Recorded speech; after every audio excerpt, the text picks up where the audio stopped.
welcome to episode 7 of the Tabletop Tavern. We are so excited to see you here. For those of you who don't know me, my name is Jenny. I will be your dungeon master for this campaign. I'm gonna let my players go ahead and introduce themselves, starting with the fabulous Victoria Shaz. Hello everyone, my name is Victoria and I play Leon LaBelle. Hi, my name is Ryan and I play Galen Wayfair, your resident brooding boy. Hi, I'm Doe or Doa Deer, and I play weird and wonderful Gris Littlefoot. And I'm Pippin, and I play Ariadne and Kailta, your local Thembo. All right. Thank you all for being here again. Real quick, last episode, let's review what happened.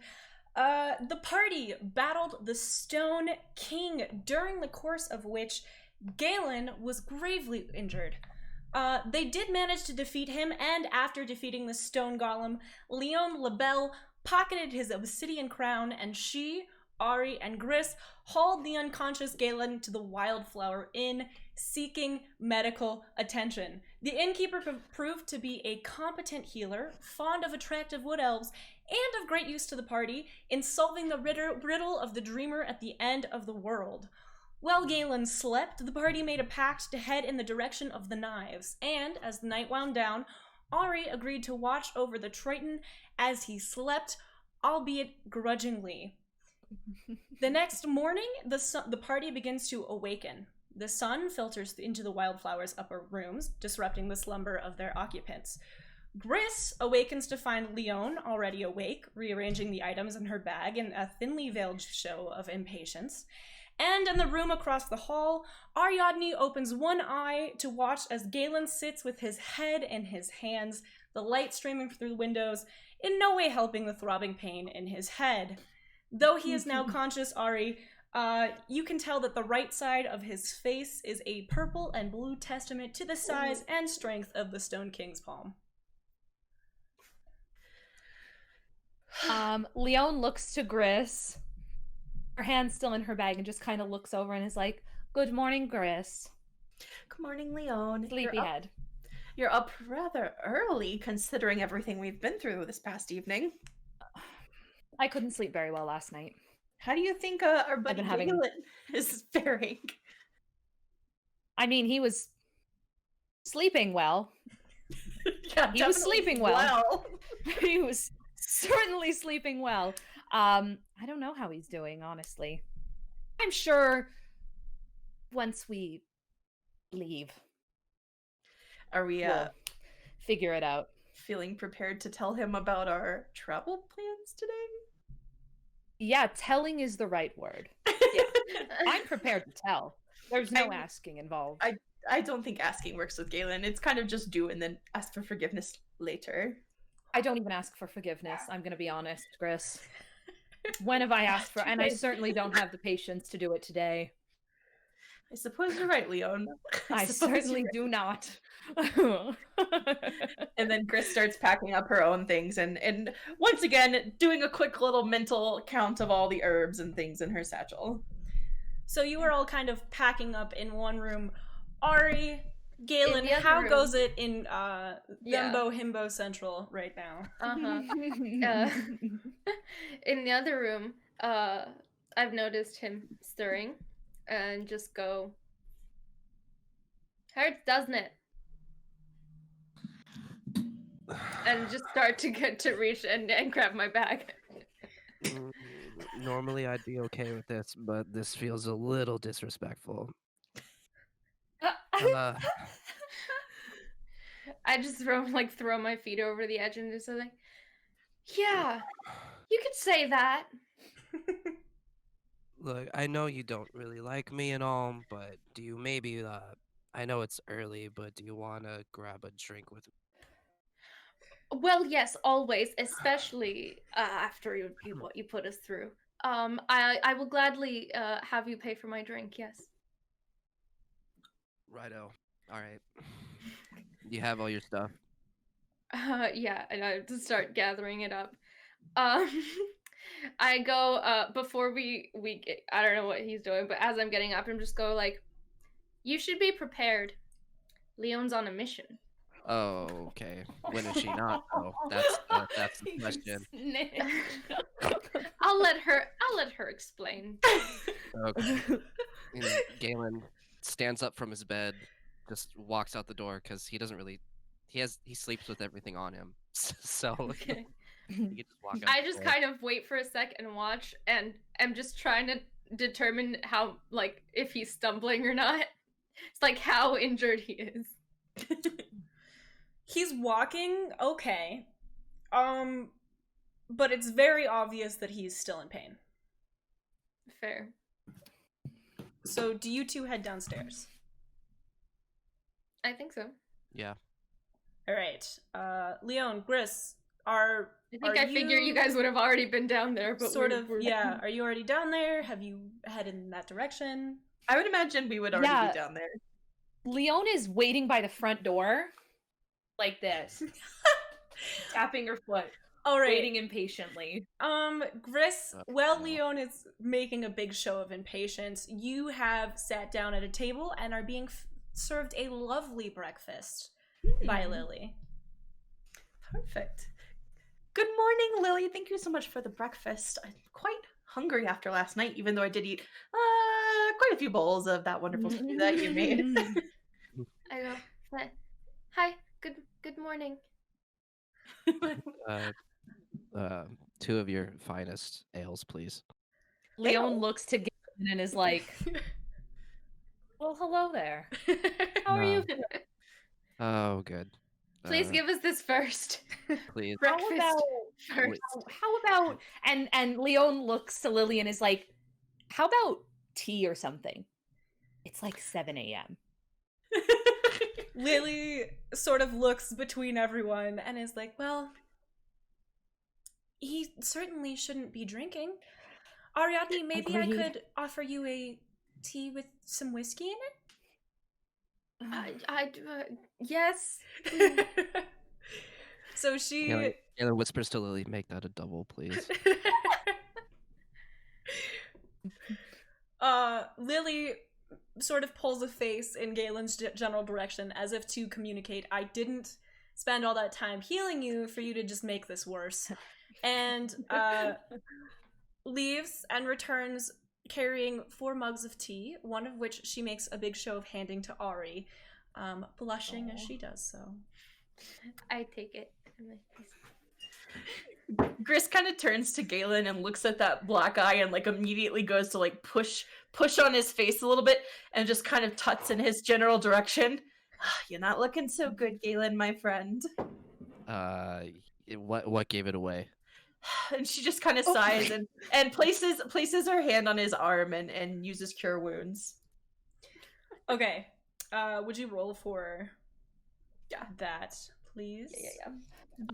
In the meantime, are Galen, Ari, and Gris all sitting?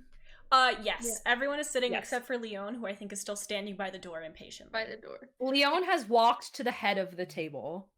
Oh no. I'm gonna use my 2nd level cure wounds since I want to be fancy. So we got 9 points for you there, my friend. Ah, good. All right. I'll update that. Okay. So Seeing Leon walk to the head of the table, I'm just like looking everywhere else. Okay. Leon places her hands. Oh no. I was gonna say, as you walk up, Lily, seeing that this appears to be a private conversation, returns to her spot behind the bar and begins to read a different book than what you saw last night. It's small and worn and doesn't appear to have a title, and looks to be quite old. Anyways, Do I Leon. notice this? I mean, are you watching her? Duh. Yeah. Likely. Okay, then Mhm. yes, you notice this. Cool, then this is all I am focused on and will probably not be receiving whatever words come out of Leon's mouth next. So Leon puts her hands on the table and kind of leads forward to everyone. What's on Gris's plate? Gris has been served what appears to be fresh baked bread, just like smothered in butter and honey, with what appears to be some kind of herb sprinkled over the top. Yes. Leon looks at Gris and is like, "Can I have a piece of that?" Gris, mouth half full, offers Leon the other piece, and is like, "Oh, of course." Leon takes a piece, takes a bite. She's like thinking. She looks at Galen. She's still leaning on the table. She's got a piece of bread in her one hand. She's leaning on the other hand. She looks at Galen. She says, "So, do you feel up for walking or going somewhere today?" Galen lets out a deep sigh. I mean, I guess. Well, wait, shouldn't we tell him Great. what happened first? Gris! Okay. No, I'm gonna give you a rundown of what happened.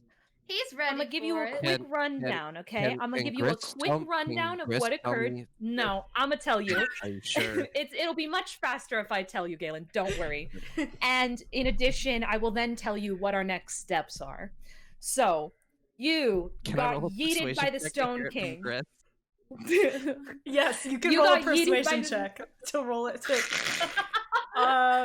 And Leon, what is your passive wisdom? My passive wisdom? Or actually, your passive charisma.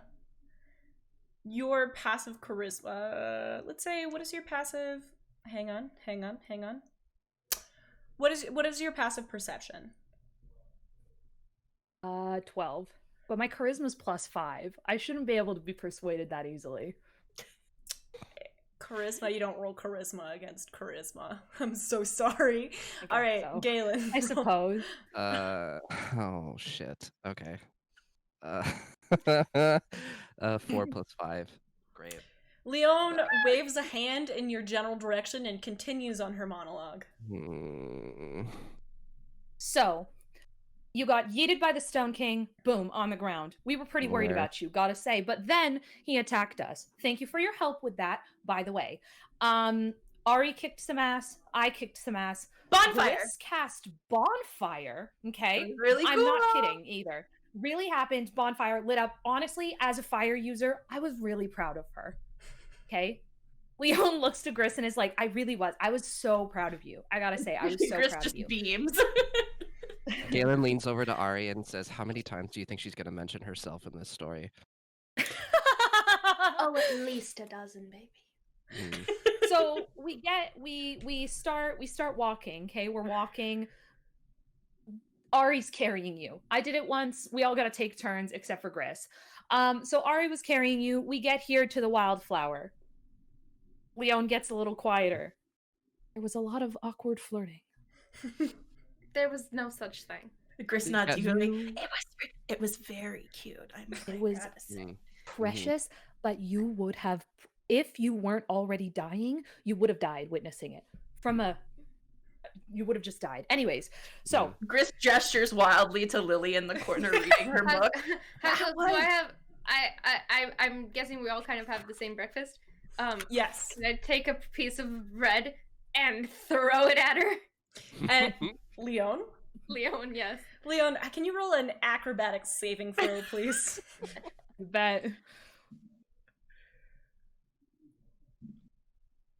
That's a 9. The bread smacks you on the arm and kind of sticks there in a buttery, honey-covered mess.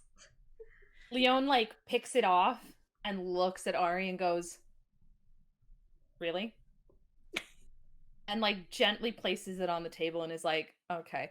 Anyways, so when we left, here's the thing, though. When we killed the Stone King, we left the room, there was a riddle, okay? Okay. And the riddle, it said, "Where hell opens, you meet your fate." So I was like, okay, this is our next step. We get here, there's a map. Where hell opens, you meet your fate. We talk to Lily, volcano. Next step, the knives. So we're going to the knives. Whoa, hold on. Mhm. Where? The knives. That would be the She was on a knives. mission. We need to go to Hell's Portal, the volcano. Are you sure you want to go to the knives? We have to. I don't Are you particularly absolutely want to. positive? Yes. Where else do you know of a volcano called Hell's Portal? Please enlighten me. Galen, the song, the song of the dreamer at the end of the world, it references it. Yeah, we have to go. We have to go. We talked about it last night in our room. We discussed Gris and I, we're on the same page here. We gotta go. Do it. I think Ari's down for whatever at this point. I don't get much of a choice, do I? Leon gets serious for a moment and is like, listen, I know you don't necessarily want to go back, but we need to. We don't have any other choice. Where hell opens, you meet your fate. There's a volcano called Hell's Portal. We just have to.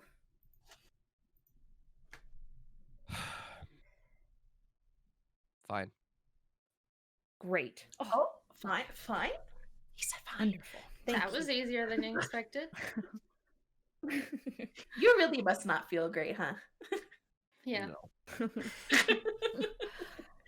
So, what I'm going to need you to do is point us in the right direction. And It's we over got to there. go. That's helpful, thank you. I meant once we leave, you do that, and then and guide you never us. really know which way you're pointing. I always the know which way knives- I'm That's a pointing. really great question, Ari. Aren't the knives islands? Aren't we gonna have to like swim? Riss, I know there that. are boats. I- I'm so sorry. The absolute lack of intelligence sent me. I've never been on a boat, Jenny.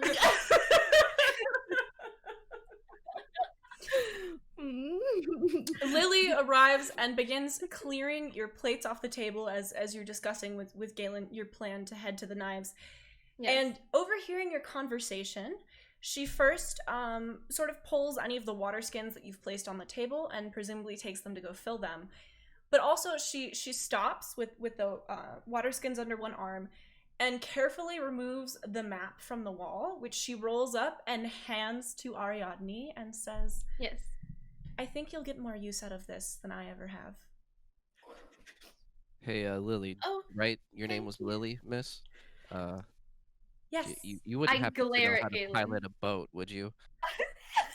Lily sort of blinks and is like, I'd imagine you could charter a boat?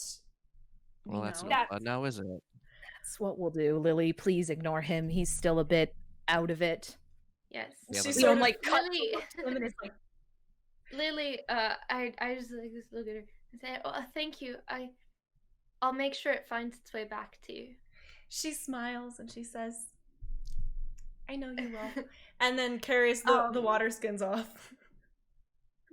Okay. Now, I have it in my hand. Once she has walked away and she's no longer in my line of sight because I will not break my line of sight before then. I turn to Galen and just shift and I go, yeah, you need to sign this. What is it? So that whenever people come, they mark it with an X of all the places they've been. And I said you would do it, and you will. Do you want to know why? Because you almost killed me. You could have warned me before taking the goddamn crown, but you didn't. So, Wait, and I just hold on. slide it towards him. I did what? Oh yeah, I was right behind you, remember? And you thought it would be a good idea to not think about the consequences of your actions. You Leon tried is to like, steal do you the not Stone remember King's launching crown. towards the crown, and that's why he woke up and yeeted you across the room? Like, do we not? Yeah, that sounds right. All right. It's not. I almost It died. Is there a You're quill? signing the map. Thievery really isn't the answer, Galen. Yeah, it is. Where's the quill? I need a quill. I pull one out of my bag and an ink pot. And just Thank you. And Galen just signs the letter G. cool. Leon shakes her head and is like, I And then take she it back claps her and I hands, pull and it she's back like, and I roll it back up. So we need to go. We need Lily to go, everyone. arrives and presents you all with your water skins and sort of watches you as Leon herds her group of cats out the door here. And she as you're leaving Lyon, she takes your hand and presses into it a bundle of herbs. And you notice that these are the same herbs that were by the bedsides that were supposed to aid with sleep. And she doesn't say anything. Right. But she gives it to you very quietly, very sort of like almost secretively. Mm-hmm. Then she turns to Ari. Leon says thank you. Mm-hmm. And she gives Ari a stack of parchment, maybe a few inches in height, Cool. accompanied with hand-folded envelopes, which she's tied with some twine, and she says, "If you ever want to write and tell me of your adventures, I'd be grateful."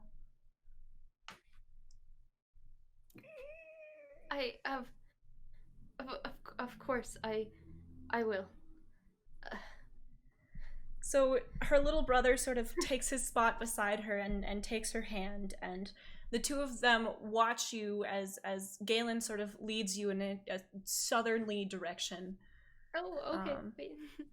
Do you have anything you want to do, Ari, before I you wanted to leave? show. I was kept keeping it rolled out. I wanted to unroll it for her and see, like, see, I made him sign it. She blushes and looks like she might even cry, and then her little brother sort of tugs her back inside, and as you run to catch up with your group, Yes, she I'm casts stuffing you... it back in my scroll case. Yeah, exactly. She casts you one last longing look as you head down the road. Galen leads you further towards the south. The sea of trees, thick forest, gives way to rolling hills and fields dotted by farmers and farmhouses. It's a very kind of agricultural area. You walk this way for many hours, and as the sun begins to set, you unroll the map and see that you are crossing into the town of Vinrick River Valley, which, from what you can tell, appears to be a moderately sized farming town. It's surrounded by sprawling orchards and green pastures, and you sort of all come to the conclusion that you should search for a place to pass the night. It's probably inappropriate for you to camp in one of these farmers' many fields. And so you find yourself in the town center, which is a cluster of stone and wooden buildings, and you find yourself looking for the inn. Mm-hmm. So Leon kind of looks around and is like, anyone been here before? Anyone? Y'all, you guys like not pass that I through remember. here on your travels? Galen, I'm looking at you. No. So, Leon, after discovering that none of your party members have been here before, you sort of take a look around and notice a sign above a building that says Vinrick Valley Inn. That's where we should go, friends. To Do the you inn. I'm approach not the sleeping inn? outside. I want a bed. Leon heads towards the inn. Okay, as you... We spent one night in the open air and you're traumatized? I wouldn't say traumatized. I'd just say, hey, you know what? There's an inn. And you know what I like? A bed. I do kind of That's miss it. That's sleeping the under sentence. Oh. I miss sleeping under the stars, though. Gris, I'm gonna get you used to actual beds, honey. Hey, Grizz, do you just want to sleep under that tree over there? No, Or in don't the give tree. her that option. There are no Galen, don't trees. give You're her in the that middle of option. a town center. There are no trees. You approach the inn. And as you do so, you notice that there are no lights in the windows, which are shuttered shut. And the door appears to be locked. On the door, you can see a note, but you would have to get closer in order to read it. I think Gris will walk up and Yeah. go to read it. All right, so it's in common, and it's written in very hasty, clearly excited handwriting that says, "Baby is arriving!" Exclamation point. "Travelers seeking beds, please seek out," and then there's a colon, and in much less legible handwriting, kind of chicken scratch, almost looks like the person who wrote it has hands too big to properly hold a pen or a quill in this situation. It says, "The Lady of Linked Hearts Ranch." The Lady of Linked Hearts Ranch. What did you just say, Gris? Apparently, baby is arriving, and we need to seek out the lady. Someone's having a baby? I don't know if that's what this means. It's Well, there weird. it says it's arriving. Okay, so it's closed. Okay, it's closed. Where do we go? What does it say? It's got to tell us where to it's go. closed, but we That's can what I open said. it. The lady. No, we're not doing that, But Galen. that's It not says a name. Oh my god. What does it say, Gris? It says to seek out the Lady of Linked Hearts Ranch. But we don't know who that is. Well, then let's go find someone who knows who that is. There's gotta be Leon something looks around. here. Does she see anyone? There is actually a man standing across the street, smoking what appears to be a corn cob pipe and watching you with interest, but not seeming particularly suspicious. Leon walks over to him. Okay. And she says, "Hello there, good sir. We're looking for the Lady of Linked Hearts Ranch." He takes a long drag of his corn cob pipe and then laughs a little bit, and smoke sort of comes out of his nose, and he's like, "Well, lady, if you're looking for a lady at Linked Heart Ranch, you ain't gonna find nothing there right now. Other than," and he takes another long hit, and he says, "the lady's weird daughter." Okay. Great. Can you point us in that direction? He perhaps?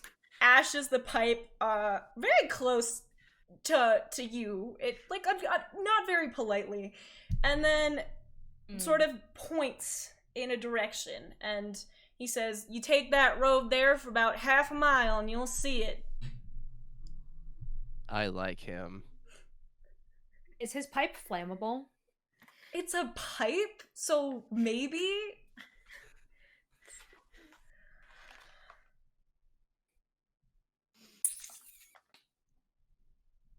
Nope, I'm not gonna do it. Chris kind of like decided against it. side eyes Leon and kind of like tugs her by the Yeah. elbow and heads in the direction that the man pointed.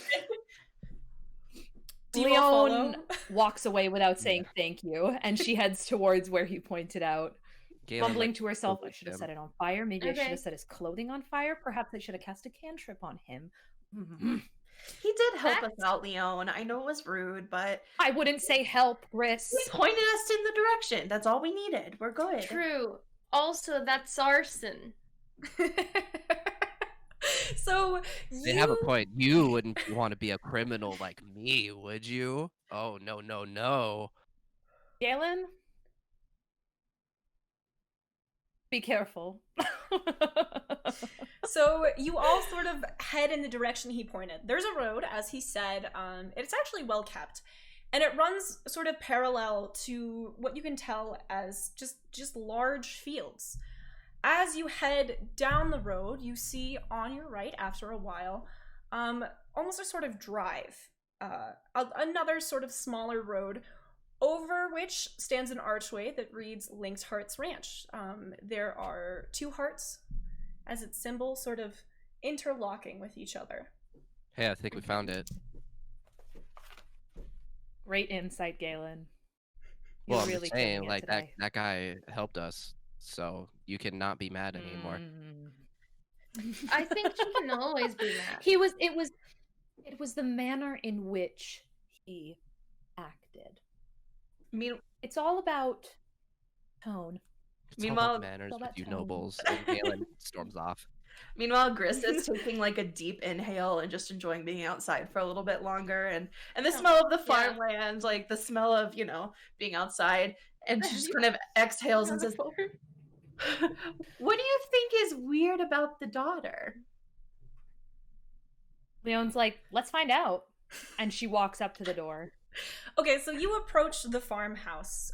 It is a quaint building, 2 stories tall, which is relatively rare, adjacent to a large red-painted barn. You approach the door of the farmhouse, and you can see that there's light glowing in the window. It's golden and quite welcoming, and you think you can see a shadow moving about inside. The door that you've approached is taller than the ones you're used to. The doorknob is almost closer to your chest than to your belly button. So Gris's head, probably. Yes. Yeah. I point at the window and go, I think they're home. Leon knocks on the door and ignores Ari. Like, thank you for that valuable insight.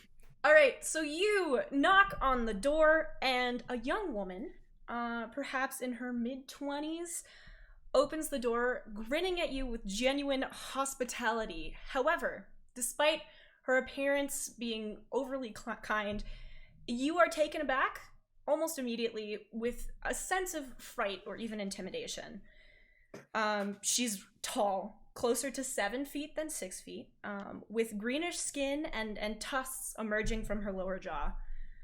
She has long auburn hair that's shaved at the sides, braided, sort of, and thrown over her shoulder.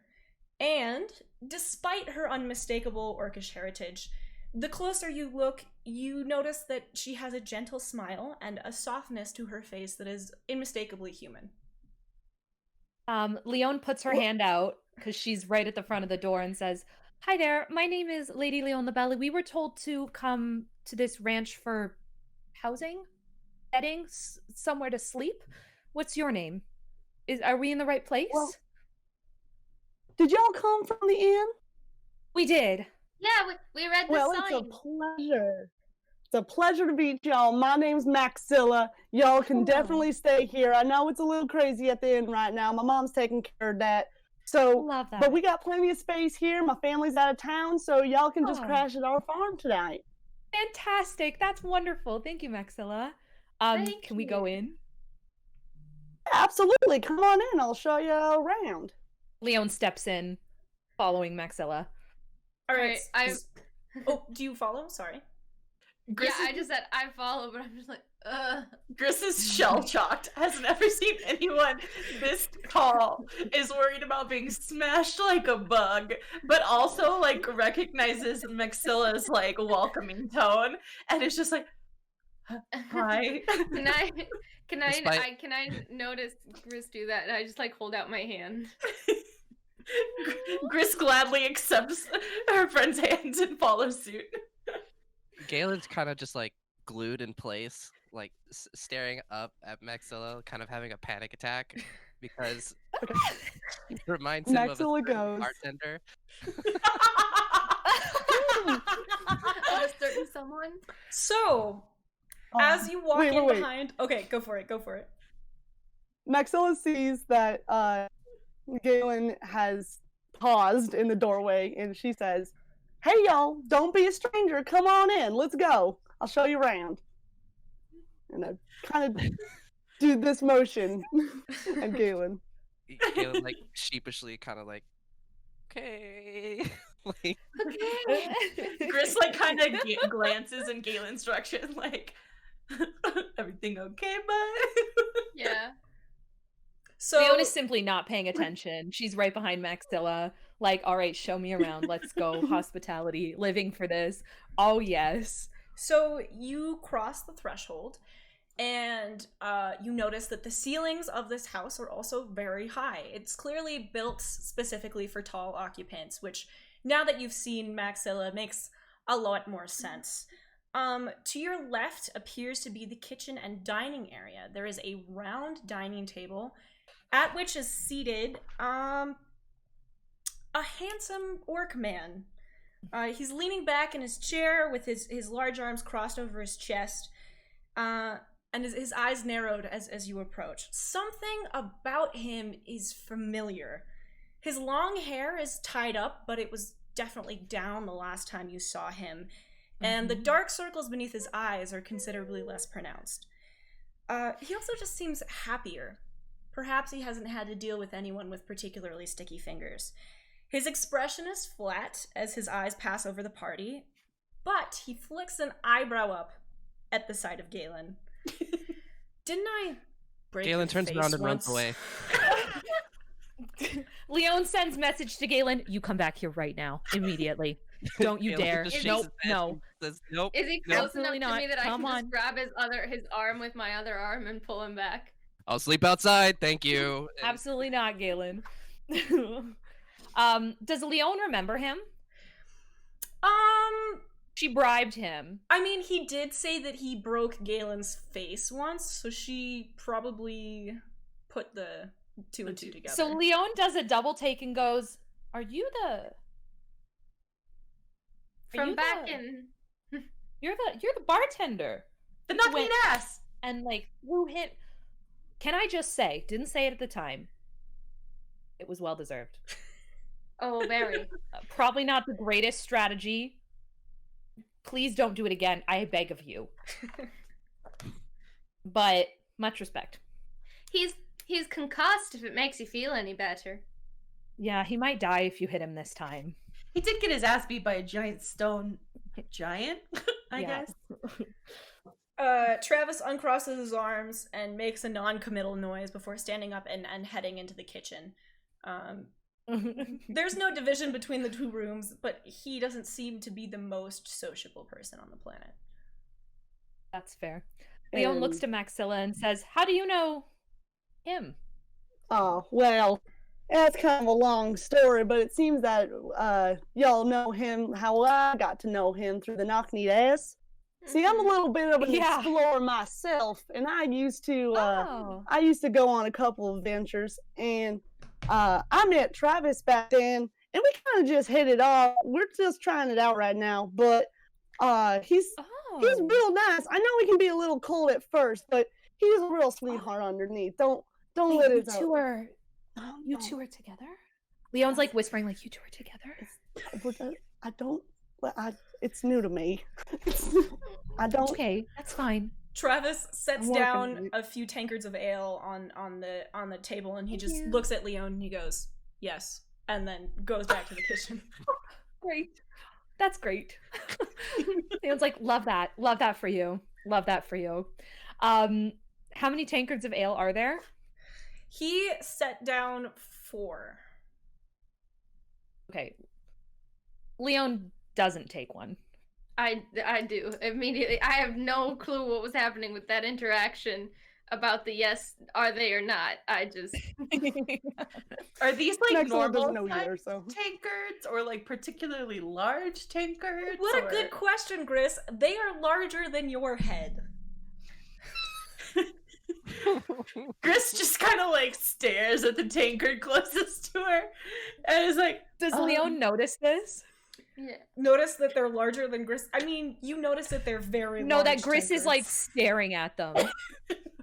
And in stress, I presume. Does Leon notice that? That you are more preoccupied by trying to get gossip from Maxilla. Okay, can I notice that?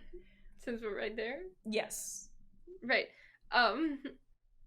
I turn around and look at Gris and I'm like, "Do you want a smaller glass?" And Gris just kind of waves Ari off and slowly, like, with both hands, scoots the tankard towards her at the table, and kind of like you would a hot bowl of soup, just kind of slurps from the top. Oh my god, don't kill me. I'm just going like this and trying to make sure it doesn't fall on her. She's like, "This is fine." Are you sure? It's okay. I don't need much. It's fine. I'll just take a little. But gravity. Where is Galen right now? He's outside. Leon sends message. Just real quick, Galen, he's not in the room.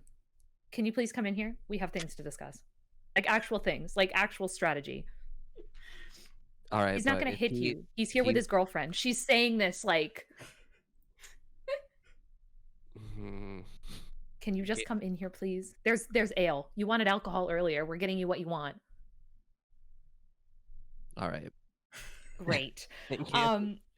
Like walks back in, and then he kind of just does one of those like peek around the door, sort of thing, double check, make sure he's not. So Galen, you peek around the door and you see that Travis is now standing next to Maxilla, sort of just watching this conversation occur. But when you peek around the corner, he winks at you, as if in warning. Oh.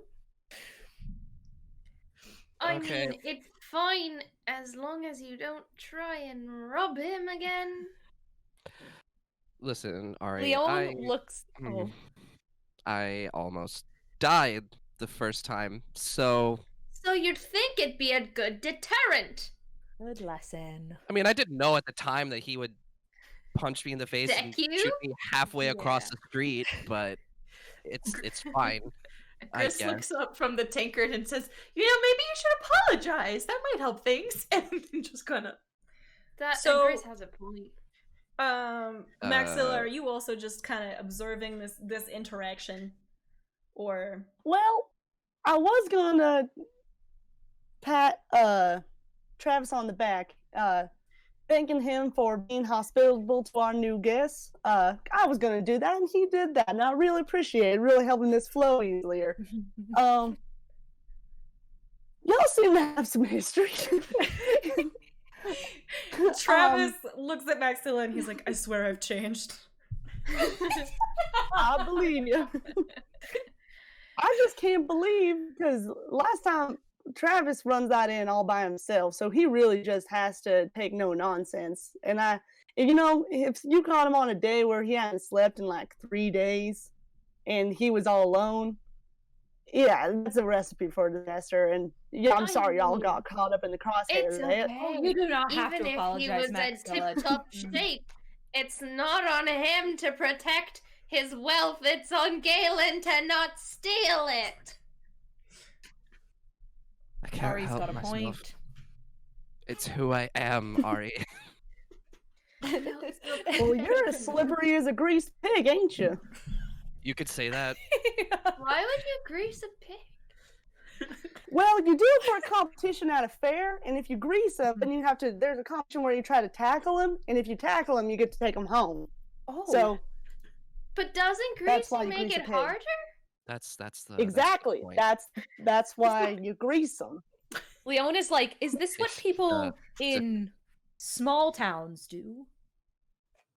I can tell you, I've never We do it seen at least that. once a year. We always do it. Certainly, if the fair rolls in during the harvest festival, we'll do something similar as well. I feel like I missed out Uh, on so much living in a big city. Oh yeah, I've it's a never even riot heard out of that. here. Yeah, it's a hoot. Interesting.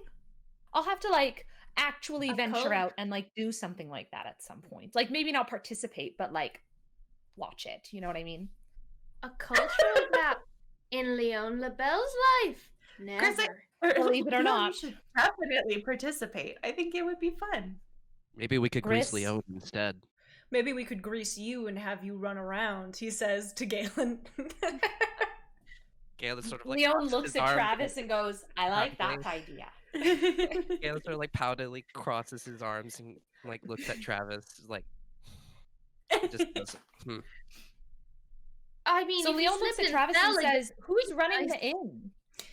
Travis, Who's running who's running your pub when you're here? How's that working? Travis strokes his chin and looks at Maxilla and he goes, "Well, my son, a kid that works for me is running it." Oh. you said son first. Yeah, Oh, I remember Travis is we showing met his him, little didn't we? sweetheart over here. You told us all about him. Lovely. Oh, that's great. Oh, he's probably so excited to be able to kind of take that over for you. Okay. One word for it.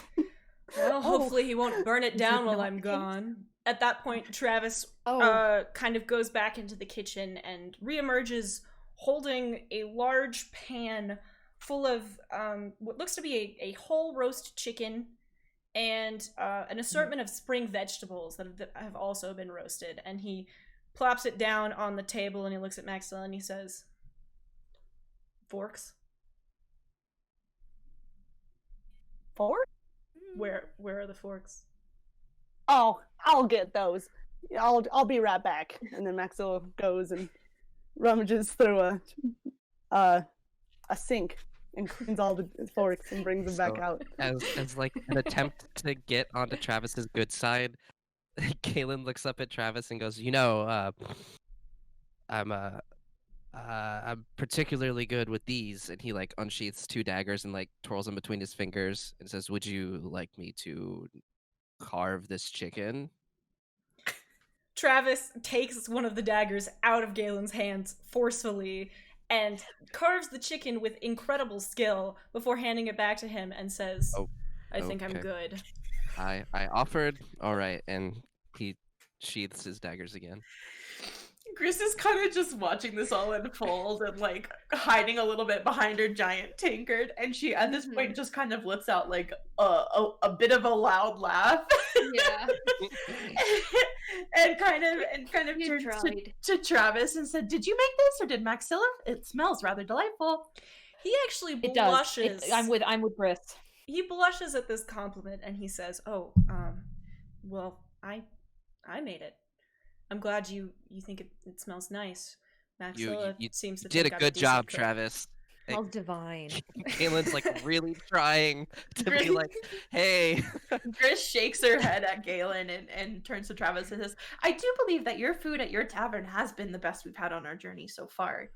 Although we did have some rather good mushroom stew a little bit a while ago, but I am, of course, She's partial biased to towards mushrooms." mushrooms. No, I was she's- getting there, Leon. I was Mhm. getting there. If there's a mushroom involved, Chris is like, that's it. Pinnacle of cooking.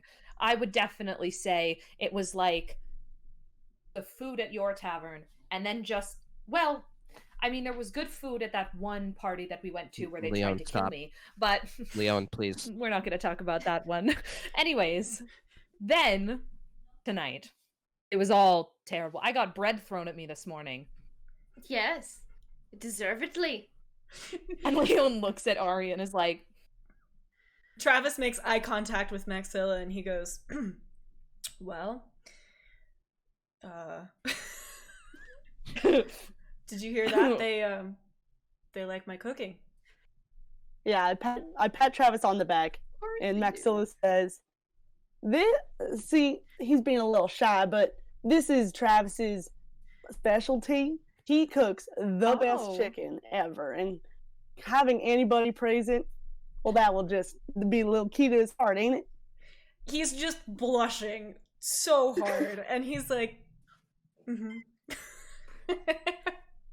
But I'm Oh so my excited to try it. I couldn't wait anymore. Chris is And I just dig in. kind of leaning back and thinking for a second. She goes, "Well, you weren't expecting guests, were you? Quite the meal for two." Yeah, we're not interrupting, are we? Because I can leave if that's the case. Oh no, Leon, our doors are Leon always sends open. Galen a message, shut up.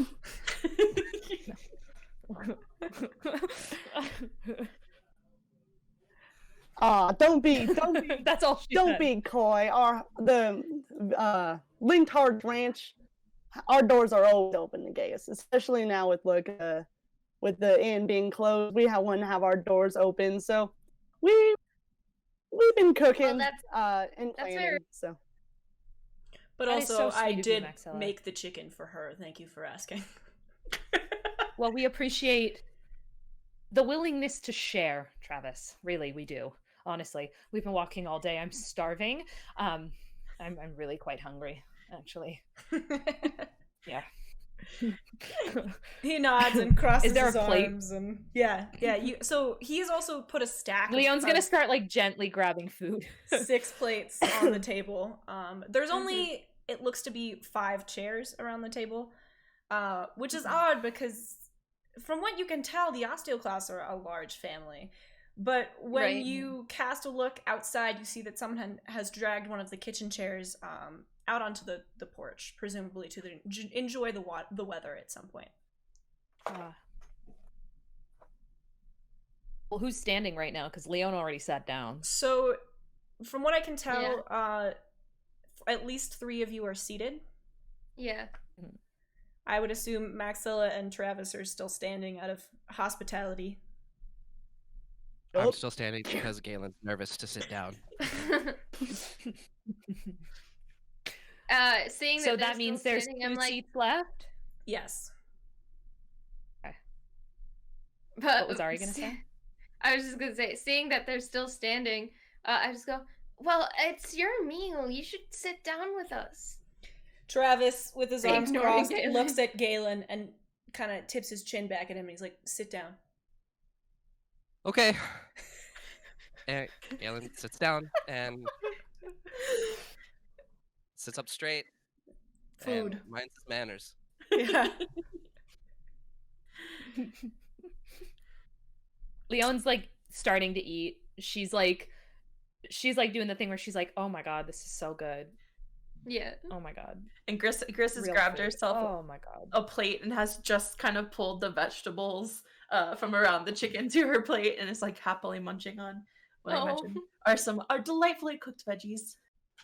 These are, by the way, as you dig into this food, you realize that Maxilla has not exaggerated. This is fantastic food. Although one chicken doesn't seem sufficient for everyone at the table.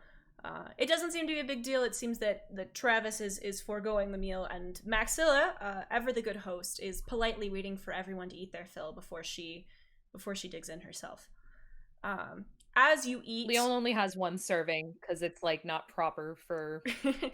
It's like she's like no. Guests have to eat too. No. Or hosts rather. As you're all sort of eating your fill, Travis looks over to Maxilla and he says, "Maybe they could help with what you were telling me about earlier." Yeah, I was curious in general. Y'all seem like to be a little party, a gang traveling around. What brings you from our valley? We are heading to the Knives. Ah, Yes. Maxilla does not know what that is. Gris Well- kind of like Is there a look on confusion that I can like clock? Probably. We're gonna say that Intelligence Dumpstat Squad recognizes a fellow member of the Intelligence Dumpstat Squad, and so yeah, Okay. you clock Maxilla's look of confusion. Cool. I just go, a volcano. Yes. bunch of We're heading islands. to the volcano, the big one, the one that's called Hell's Portal. Well, that sounds was- like quite Dangerous. quite the challenge. You could say that. Well, Caleb, Yeah. like, staring down Yeah, at the floor, and, like, twiddling his thumbs. He's like, "Yeah, it's real dangerous." we're gonna ride a boat.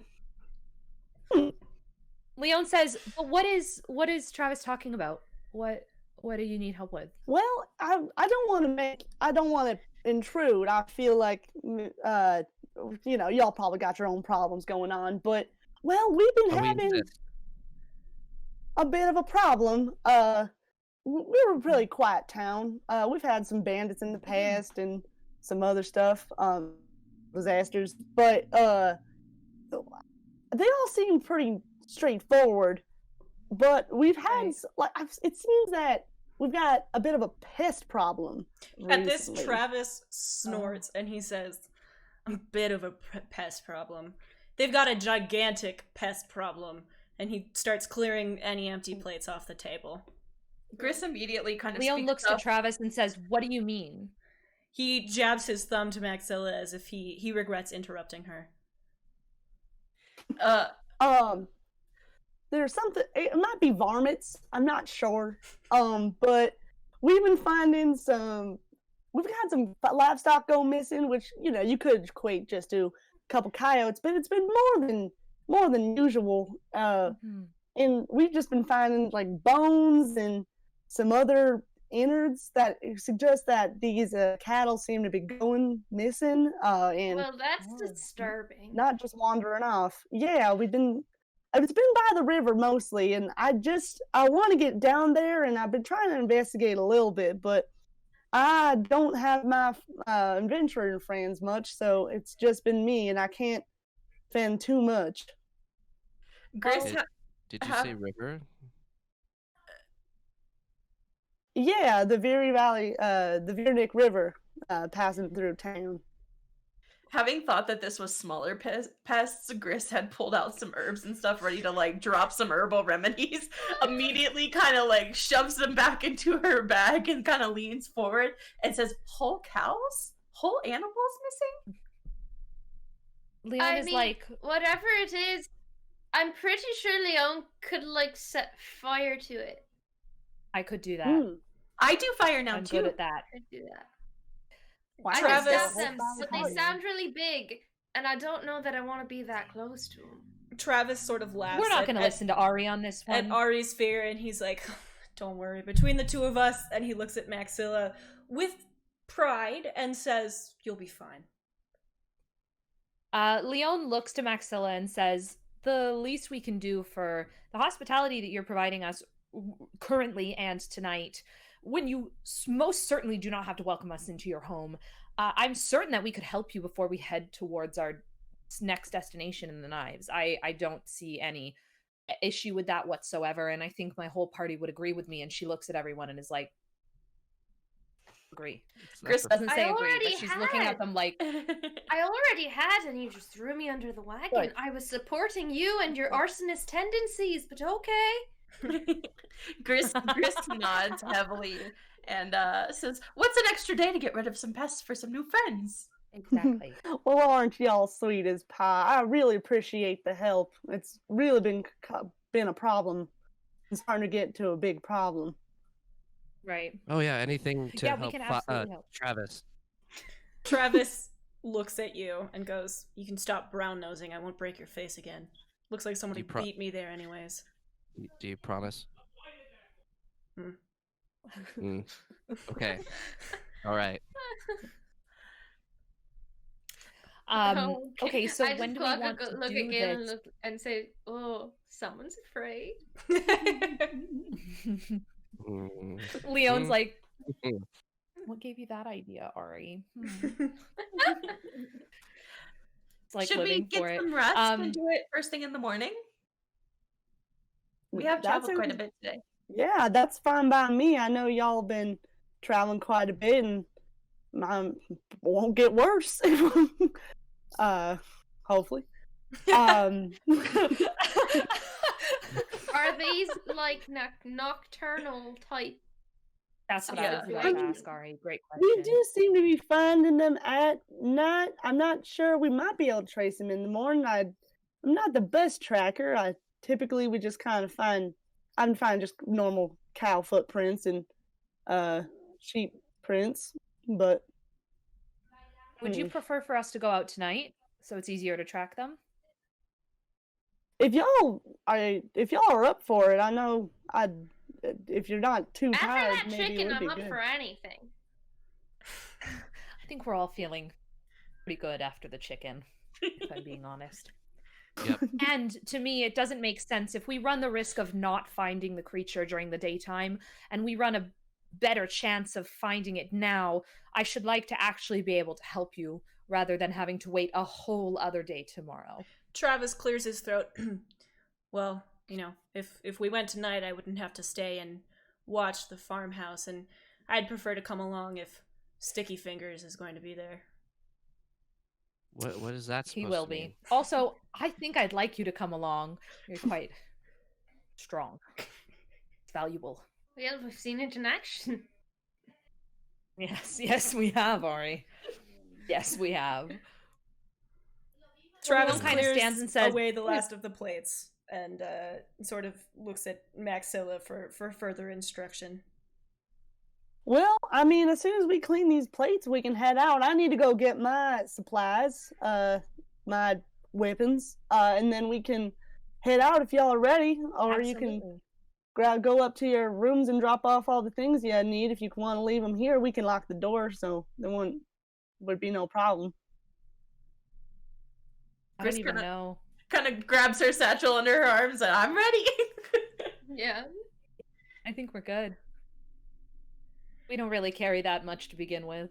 Mm-mm. And the only person we'd protect them from is unfortunately our friend. Travis actually laughs at that one. And he and Maxilla disappear They left. upstairs for a few moments and return heavily armored.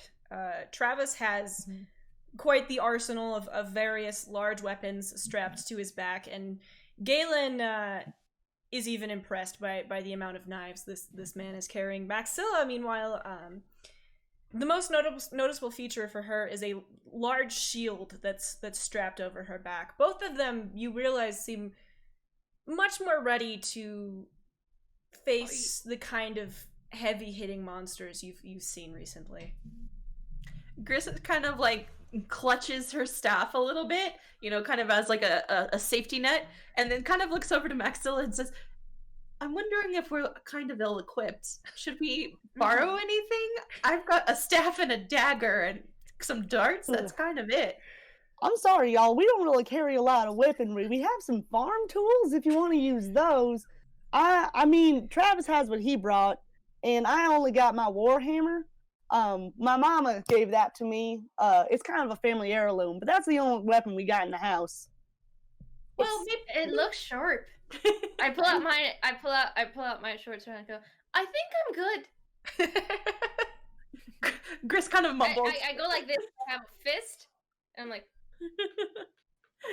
and I sheath it again. And Galen has a lot of knives. Maybe I'm the only one ill-equipped. And just kind of like... You have Leon looks fire, at Gris and apparently. says, I don't even have a staff, Gris. Travis, Leon. seeing Gris's discomfort and maybe even Whose fear, decision was kneels down to her level and looks her in the eyes and he says, people like you have saved my life, and gives her kind of like an awkward little pat on her head, and then stands back up and looks at Maxilla and sort of looks at her as if for approval. Gris beams and is just like, okay, we can go. And don't worry, y'all. You have my shield. I promise I'll protect y'all the best I can. Thank you, Maxilla. I will likely need it. Leon's like, I don't have a lot of health. Yeah, you definitely look like you've been on a lot more adventures than we have, and we've kind of gotten our asses kicked in most of them. Oh, well. Are we dead, Ari? No. We did. Almost dead is no better. We're still here Almost now. only counts in horseshoes. Lead the way, Maxilla. And just kind of Gris chuckles. All right. So you Off all we go. follow Maxilla into the night. She leads. Travos kind of follows in the rear. So there's all of you sort of in almost a line.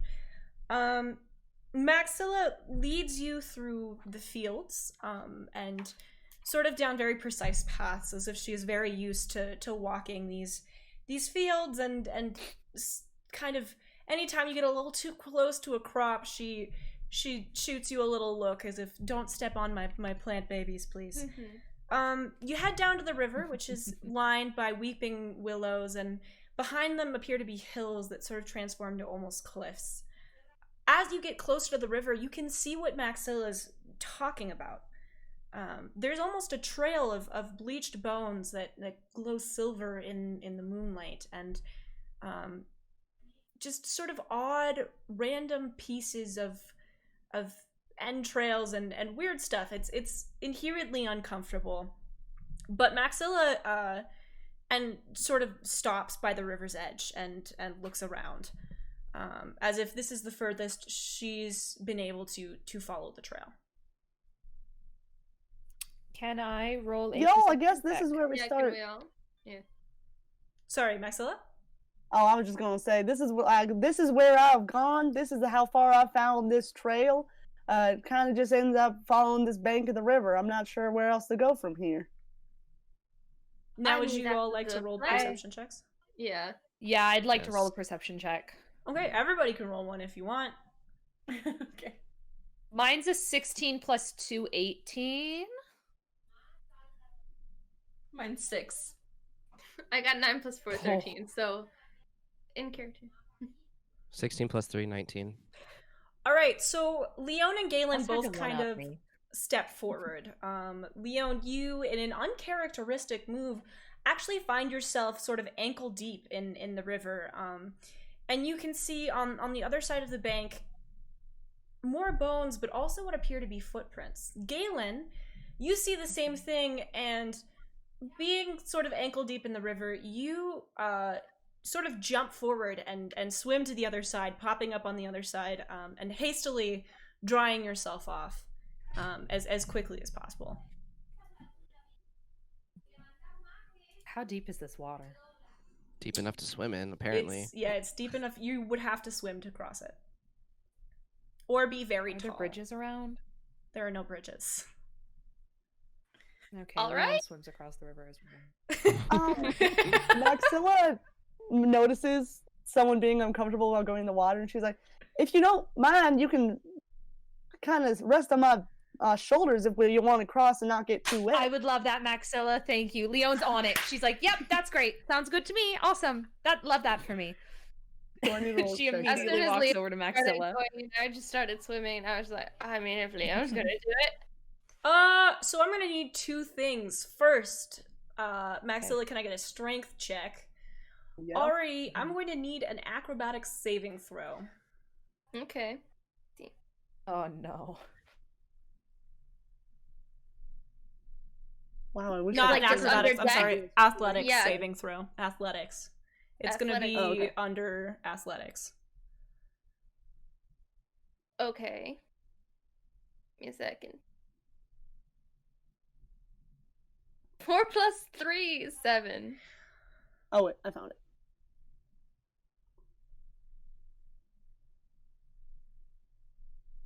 All right, and that's a 15 for strength check. So Maxilla, before Ari dives into the water, you pick up Leon, easily actually, and throw her over your shoulders, and she sort of situates herself, and you carry her across. Travis looks over at Gris, and before he can ask her if she would like a similar lift, Ari pushes past him and dives into the water. Ari, you are struck by how quickly the current is moving and can feel yourself starting to be dragged away. It turns out that living in the woods, you get accustomed to creeks and the occasional lake. You've never really been in this kind of powerful body of water before. Luckily, Travis reaches in and grabs you and throws you over his shoulder, and then looks to Gris and says, "Do you want to ride?" Gris looks all the way up at Travis and says, "Thank you. There's no way I could swim in this." Yeah, I as he picks me up, I'm like, thank you. I may have underestimated your river. He makes a noise of acknowledgement and then picks Gris up with one hand and sets her gently on his other shoulder.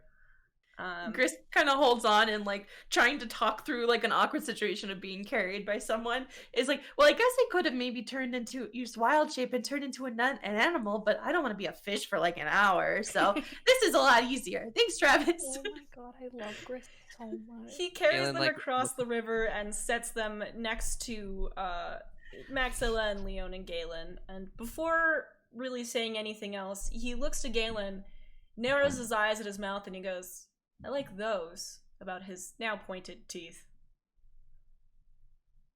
Oh, these? You like these? Great. Gris is like, he has gills too, you know. Chris, not now. Oh, never mind. And then she kind of just like busies herself with her staff. Matching teeth. Love that. Love that. Leon's like a little like, okay. Oh god. Sharp teeth. Can't relate. Oh dear. Galen This does is the kind of like uncomfortable. anime thing where he like throws back his hair, puts his fist on his hip, and is like, "Yeah," and flashes a grin. Stop. God. Was that necessary? Yes, Ari, it was. It was completely necessary. Okay. Leon puts her hands together and says, "Okay, next clue. What's happening here? What's the situation? What are we gonna do? How are we? Where's the? I see more bones. I see some footprints of some sort. What are they? Maxilla rolled a 7 on perception, by the way, so she's like, "Y'all know more than me." Maxilla, Galen and Leon are the ones who know shit here. So Leon walks over to the footprints. Can she recognize them at all with her 18? yes. So there's a couple things going on here. Ari, you also rolled low, right? I rolled 13, not as low as Gris, but Okay, so Ari, you are sort of preoccupied by this weird sensation that you used to get in the woods when there were Okay. predators around, that almost kind of feels in tune with your knowledge of wild spaces. Mhm. And you can feel as if you are being hunted. Maxilla, you are too distracted by the way that the water glistens on Travis's skin in the moonlight to really notice anything at all. And Gris, you have actually actively started to braid Travis's hair. Maybe in just I'm a sent. sort of effort to occupy your anxious hands. Leon, you and Galen have crouched down by these prints. And although you're not familiar with farm animals, you can tell that this is some sort of animal. And Galen, you're fairly sure that this is a cow, having stolen at least one in your lifetime. Sounds about Wow. right. So does Galen say those Yeah. are cow prints? I don't Galen, know. Galen crouches down and he kind of like gets like real close to it, right? And he like looks at it up and down and like looks up the path and is like, "These are cow prints." Looking like directly at Leon. These are cow prints. Leon looks at him and is like, "Are you fucking kidding me?" No. I'm looking as I look Okay, between we them should both. probably just follow them, right? Right. As I look between them both and I go, and there aren't any other ones? And Gris, while braiding Travis's hair, is like, "Isn't it cows that you guys have that have been missing? Why would a cow be over here? This seems kind of far from your stables." No? Leon puts her head in her hands like, Oh my god. "Yes, Chris. We should just follow these footsteps, I think. I My think soul just that'll thinks take about us." How a cow crosses a river. Alright, I need Maxilla, that to Galen's get like, "What did I agree to?" Maxilla, Yeah. can I get an animal handling check? You betcha. It's like, that's a good I- idea. That's a That sentence needs- we haven't heard yet. yeah. How many? That's a 25. All right, Oh, Maxilla. hell yeah. When you hear that there are cow prints on this side of the river, your distraction immediately ends. There are more important things than being thirsty for an orc man. You Animals on the line, damn it. it hits you that cows could absolutely not cross this river. They were either, they had to be carried. There's no bridge for miles. For a cow to get from one point to the other, something had to have happened. Someone had to have intervened. Mhm. So when they say that these are cow prints, something clicks for you. Hey, yo, this ain't natural. Oh? That's what I No, was I don't saying. expect so. Typically, like, I've been around animals my whole life, and I know for certain that a cow cannot pass through that river. You saw, we had to carry all y'all across that river. There's no way that a cow would be able to do that. Either somebody, Yeah, I don't something's think going so. on. Their arms, I don't think that they could swim. I mean, Not well. cows aren't that much taller than Thank me, you, you Ari. guys. There's Was- no way. Was the current really that bad? Yeah, actually. Oh, I'm Galen. I'm so good at swimming. Oh, I'm Oh. Leon. I flaunt all my wealth Oh. and flirt with everyone. Oh. You're not wrong, Galen. You're not wrong. So Leon looks to Maxilla and says, "So you're saying that you think something carried the cow across the river, so we should follow the cow prints to find what we're looking for," is what I'm gathering. That I don't- seems like it. Okay. Yeah. There seems to be some sort of intervention. Mm-hmm. Who is going to lead the way? Because it's not going to be the sorceress. Leon looks at everyone. yeah. Galen's Now already that- walking down the path with his short bow drawn. Yeah, I was gonna say, Alright, now that thank you, Maxilla's Galen. seen the cow prints, can she also follow along with that in the lead? I would have Maxilla lead Sure. personally, but it's really up to if you're sure about your decision to lead, Galen, you can lead. Yeah, well, Galen doesn't think. He's already Yeah. moving. Hey, Seeing them start to can- walk though, can I just look around me and evaluate that same feeling and think, can I just please advise caution? Travis actually pulls his head away from Griss's nimble fingers and really fully sets her down on the ground and looks at you and he says, I feel it too. Feel what? And he sort of like pushes you along after Maxilla and he's like, don't worry about it. Oh, Yeah, Travis, how about you watch the back? Watch our flank. Leon sends a message to Galen. Hey, you know the one with the giant shield? You should let her lead. It literally walk right behind her. I don't care. You literally almost died yesterday. we're fine. Bring it down a notch, sir. We're fine. Oh my god. Excellent, Chris not kinda, hearing that. Kind of looks at Galen bleeding, and she's like, "Well, ain't you chomping at the bit to lead?" And kind of like maybe tries to jog alongside him, like. Okay. I mean, you do His have a faster pride, movement his speed. pride's bruised. He has to make up for it. Galen looks up at Maxilla and goes like, "Does Travis like fish?" I don't know. It never came Okay. up. Hearing that, can I call back to Travis? Do you like fish? Travis calls back, tell him to shut the fuck up. Travis All has right. to shut the fuck up, Galen. I heard it. Thank you. Chris, Leon's dying. Gris is working as fast as she can to kind of like keep pace with Leon. And she kind of like turns to Leon and says, "You know, I wasn't able to heal him all the way this morning." Oh, I know. I know. Okay. I know. I've As he's already walking, Galen knocks an arrow. Maxilla draws her shield and equips her warhammer.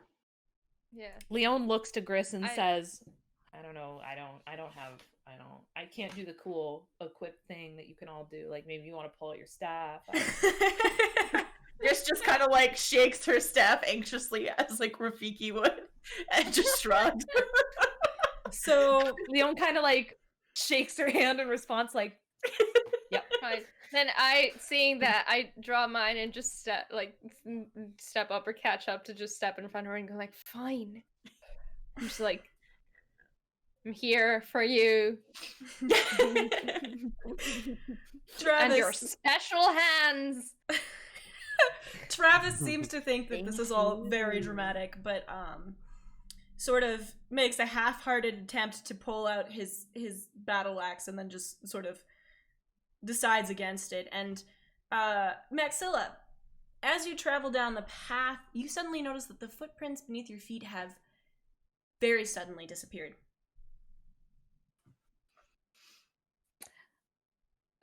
So should we be doing another perception check? I think so. Okay. Well, Oh, it looks like did Maxilla might Maxilla be tell us frozen. this?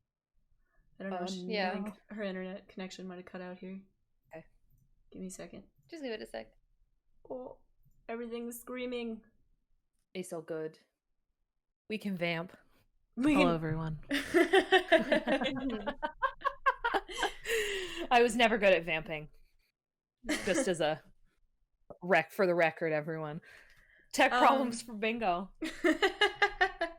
Yo, I do got a technical difficulties screen ready to go if you need it. You do? You betcha. Oh, Those goes on graphics. it. Might be helpful. Thank you for that raid earlier. Yeah, we got a raid, we got a resub, I think. We can do some Oh. thinking. Oh, I think she might have Allie to left rejoin. and is probably going to rejoin momentarily. Ooh, look at the way that the thing changes. Would when it this help if I happens. made dial-up sounds? Maybe. I'm gonna throw up our stream start soon thing. We will be right back after these messages. Sure thing. Yes.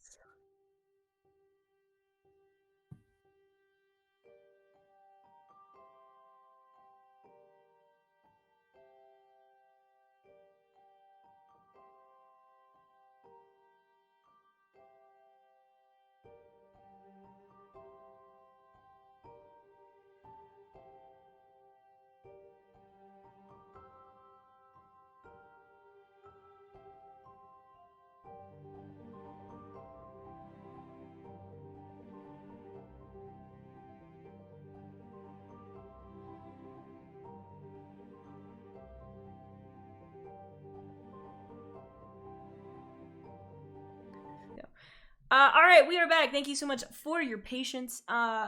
So Maxilla, you have noticed that the footprints, the cow prints on the ground, mysteriously disappear, as if the cow itself vanished into thin air. However, you can see about 10 feet ahead of you, like just cow patties that appear to have been splattered from a high height. Oh my. Can we all see that? Maxilla's share in the this front, with the so group? presumably Galen sees it as well. I'm not sure. Yeah. Hey, y'all, watch where you step, and also watch where you're walking. We might have some flying cows. Especially you, Leon. Be careful. I beg your pardon? Leon's I'm like, sorry. what? Just be careful, lady. And Gris kind of Careful of Gris what, turns to Galen? Leon and says, But cows don't have patties. wings. I'm so. Oh! It like clicks for Leon, and she's like, "Oh my god! Oh my god! Oh, ew! Okay! Oh god!" And she Chris starts kind doing of like that thing where it's like, Chris points like a couple of feet ahead of them and like points one out to Leon and says, "That. Stay away from that." "Yeah, Gladly. that's disgusting." Travis sort of pushes his way Right. to the front of the group and looks at Maxilla and he's like, "Didn't you tell me these things were flammable?" Yeah, they've got a lot of natural gas in them that if there were to be a flame near it, it might catch fire. It's pretty flammable. I mean, it's not going to just spontaneously combust, but Oh, did you God, I have wish to I had say the message that? right now. Leon walks up to them and is like, "Can you just okay? What's flammable? And should I be setting it on fire, or should I avoid setting it on fire?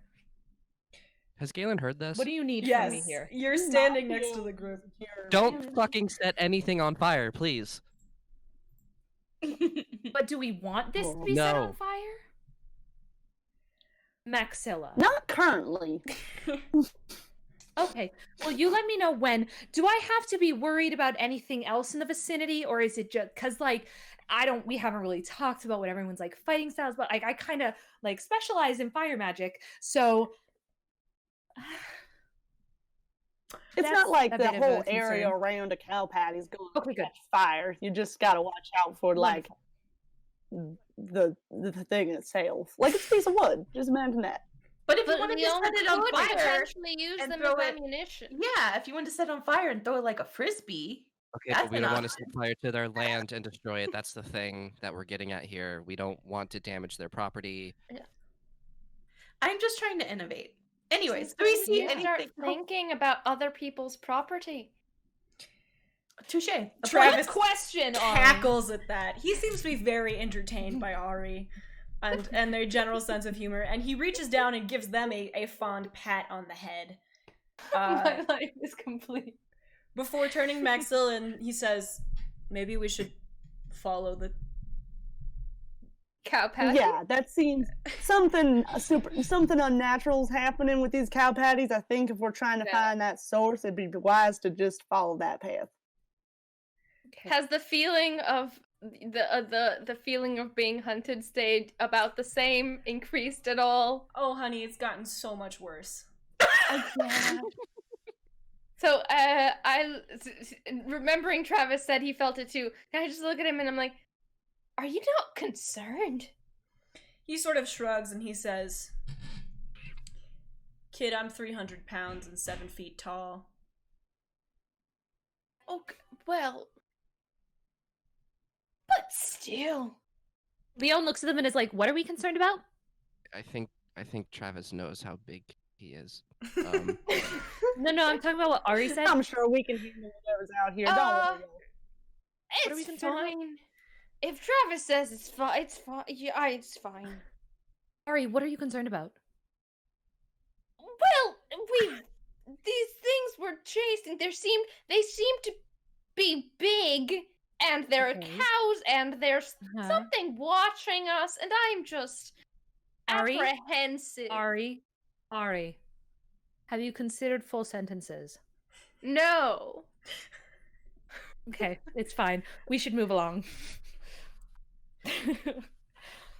Leon's like, Ari's far too flustered to explain anything. Can I get a perception roll from the party?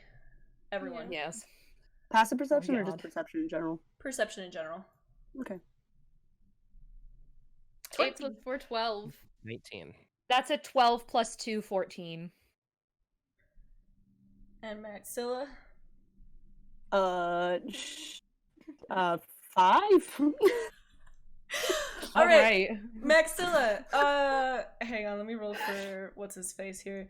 Maxilla, you are too distracted by the thought of sky cows and concern for the cows, and you really do think that Travis's hair looks quite nice braided. I guess. Travis, welcome. meanwhile, thinks you look quite pretty holding a warhammer, and neither of you are really much help in this situation. However, Gris, you sort of stride forward on the path, and your finely attuned senses to the wilderness, much like Ari's earlier, notices something odd. Beyond what appears to be kind of a thicket of bushes, you think you see something that sort of reminds you of a large nest. It's a very rocky area. There appear to be branches and lots of bones stuck there. And in the center are 3 large eggs, probably about half as tall as you are. And you can hear something sort of slithering and flapping. At seeing this, Gris kind of like tugs, pokes, prods at, I guess, Maxilla's shin. Whatever she has access to, and says, "Did you say flying cows, by the way? Because Go on, Grace. Sorry.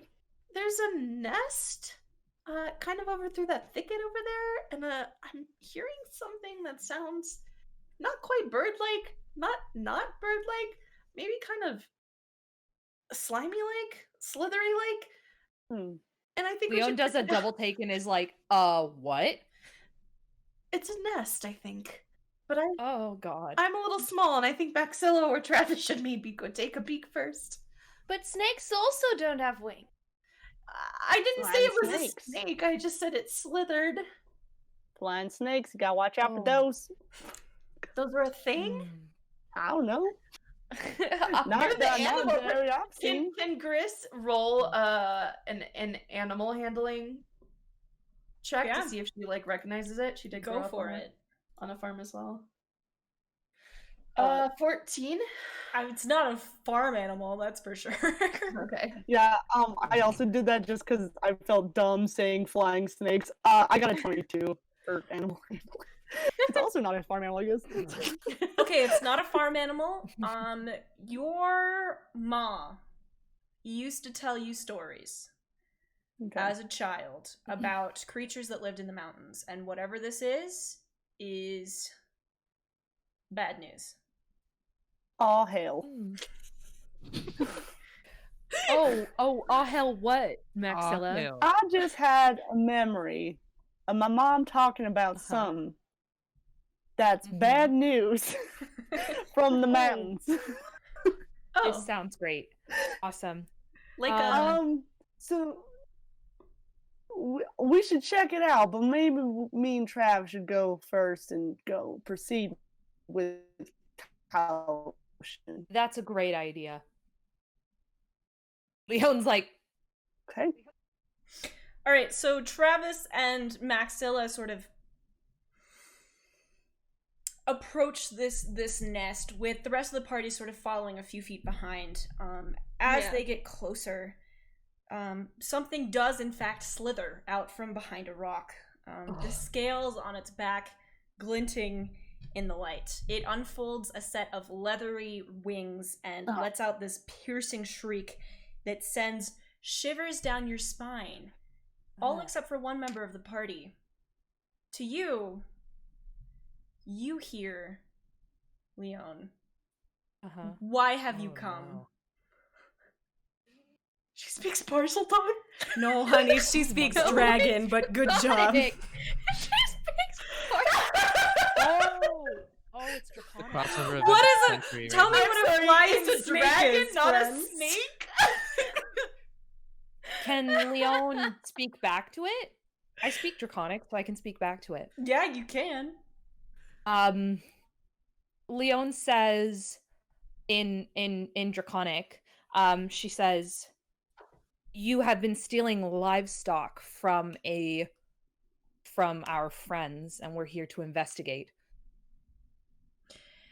The wyvern responds and says, I'm not here to take criticisms from some bastard offspring, and then I beg your lunges pardon. towards Do we- the party. Can I do get we- a Oh, sorry. initiative here for everyone? Dun, Oh. dun, dun, dun, Yeah. dun, While Scary we're as going, words. dun, dun, dun, dun, dun, dun.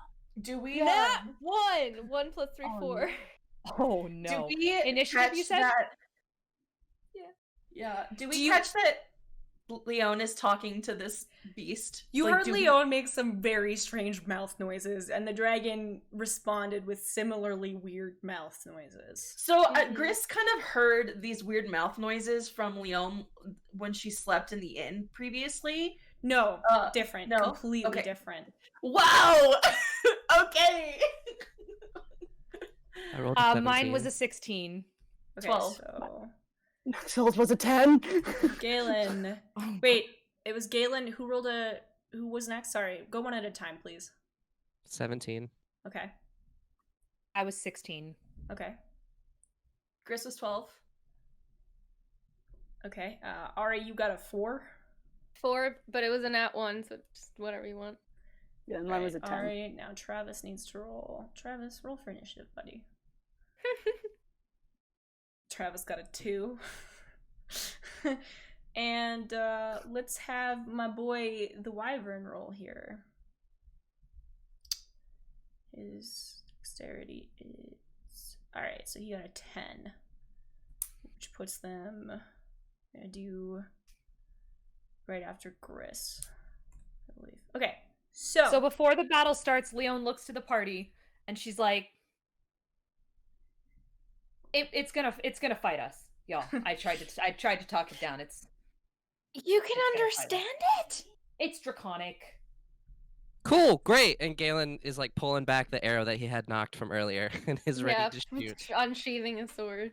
So, this creature, the wyvern of Vinrick Valley, lunges at you, and a couple of you are actually able to respond. Galen, it is your turn. Okay, I'd like to shoot it with Okay. the arrow, and Okay. then I'd like to use a bonus action and see if I can. Let's see Hold what on. happens with that arrow first. Okay.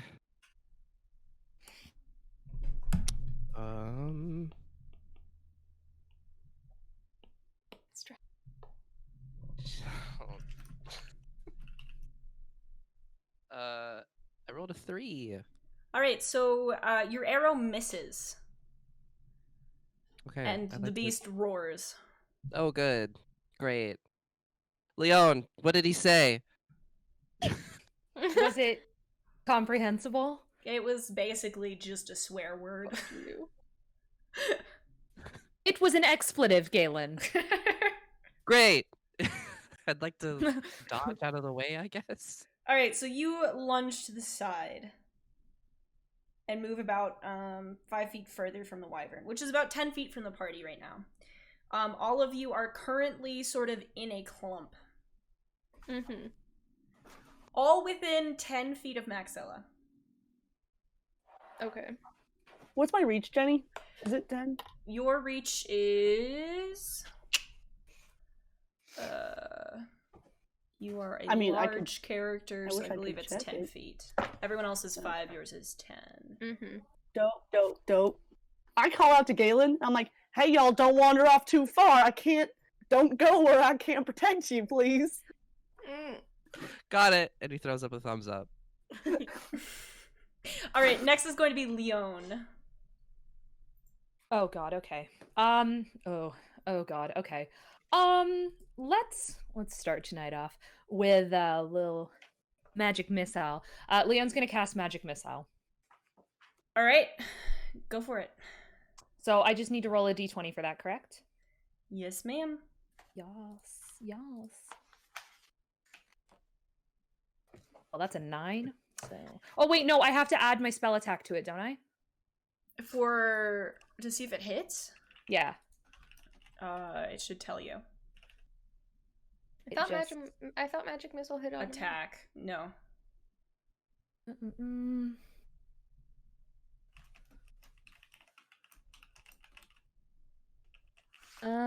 It says casting time 1 action. I see oh no, it's the +3 modifier then. I just need to know what modifier I have to apply to it. That is the plus. Because I have a +3 modifier and a +5 spell attack. It is the modifier. It's not the spell attack. The spell attack is for once it's successful. Okay, so then it's the roll was 12. That does not land. Okay, so Leon's gonna cast her bonus action of a cantrip. All right, what cantrip does she? Which is Firebolt. Okay, roll for damage with disadvantage. Actually, wait. Let me check something. Let me check something. Yeah. Mm-hmm. Don't use Firebolt. Are you okay? Actually, are you sure you would like to use Firebolt? No, I guess. Oh yeah. No. I would suppose not. If you want, it's your own life. Okay.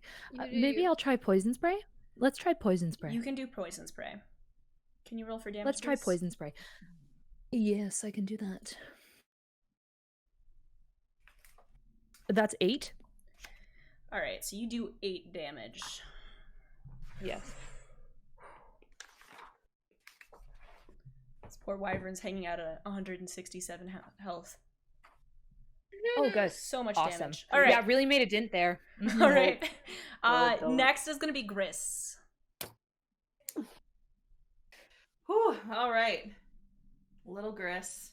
Hold on, I'm double checking. Holy shit. I think Gris is gonna try and cast Frostbite. Okay, go for it.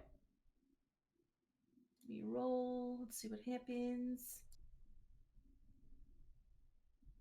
Not me and Max just standing and idle. Leon's looking at them both I roll it. In the meantime, I roll a 12. Oh no, you go. I was gonna say I want Leon to call to the wyvern, being like, in Draconic, we don't have to fight you. You can just go in peace. We don't want to fight you. It screams back an expletive. Okay, so Gris, you rolled a 12. Okay, so that does not land.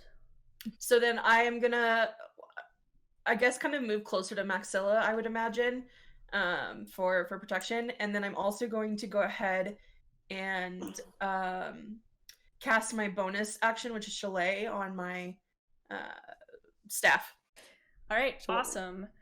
The wyvern is absolutely enraged, and let's see. Let me get to my dice real fast here. Sorry, I've got a lot of things open on one screen here. The wyvern sort of looks around at the party and dives towards the center of the party, snapping at Maxilla. Aw. Okay. Maxilla, what your armor is 16. Do you have your shield drawn? I do have my shield drawn. I said that before my computer crashed. All right, awesome. So you are at an 18 AC. So let me roll this very quickly. All right.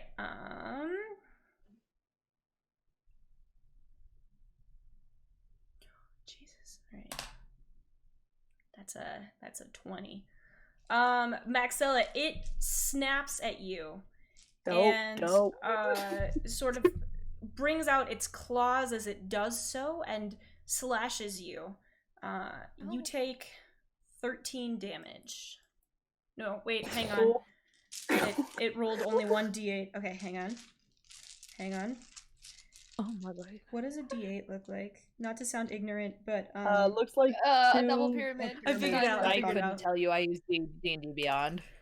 Alright, so that's a 9 plus 5. Okay, I'm Oh, so good. sorry. You take 19 damage. Jenny. Okay. So sad. Oh no. 1, 2, 3, 4, 5, 6, 7, 8, 9, Which leaves you with, I believe, 45 health? 19. What? No, 65. Oh yeah, wait, I keep forgetting you've leveled. Okay, You're a strong boy. Just a casual 65 health remaining. Leon's sitting there with 20 health, like. Maxilla, it's now your turn. Cool. I am going to attack him. I'm going to whap him with my warhammer. Alright, can you roll to hit? Yep. How's a 21? That lands. Don't. Alright, you want to roll for damage here? Oh. I hit him for 10 points of damage. Alright. And then I have a bonus action too. Go for it. Just as I look at it. I want to make sure that I have this. Hello? Okay, extra attack. Yeah, you can attack twice when you attack on your turn. Okay, I just want to make sure. So I want to hit him again. Alright, I'm roll just gonna- for armor? Yeah. Penetration? I want to whap him. I critted. That was a nat 20? Yeah, I was in that 20, dude. Alright. So how's 28 for AC? Yeah, that hits. Roll for damage. Oh, Cool. I'm in love with you. Also, Ari's just watching this strong, muscular, hot orc girl fucking womp on this wyvern. and Travis just is like- leaning down to Ari and being like, I know, right? so Maxilla. I just look also up at him and I'm like, so I can hit him for 3 damage die when I crit. Go So for that's it. 13 points of damage. So I'm going like whap, and whack him. Okay, awesome. Get fucked. Next up is Ari. all right. So how far is it still within us? Like, how far away from it am I? You are about 10 feet away. Okay. I'm gonna. I have a sword in hand, and I now have like someone to look up to. So I'm gonna head in, and I'm gonna try and stab him first. First action of the day. All right, go ahead and roll your d20. It's 19 plus 5, 24. All right, that hits. Roll for damage. Okay. 3 plus 3, 6. All right. Okay, so it's a bit. And then I have, and it may not work, but it's all I got. I'm gonna do Flurry of Blows. Go for it. Which is, sorry, I just had to scroll down so far. Which is just 2 unarmed attacks, so let's see if that works or not. All right, roll for 15 plus 5, 20. that hits. Hell yeah! Mhm. So that's 1, is that the same for, yeah it is. Okay, 1 plus 3, 4, and 4 plus 3, 7. All right. And my drunken technique gives me, or is that, whatever it's called, gives me auto disengage. So don't hurt me. All right, so you disengage and you kind of duck your way back behind Maxilla. And, Yeah. your I go giant 15 feet shield. back just to be sure. I move 10 Absolutely. feet forward. I go 15 feet back. Now it's Travis's turn, and he takes his. Fuck him up, Travis. He takes his great axe and swings it at the monster.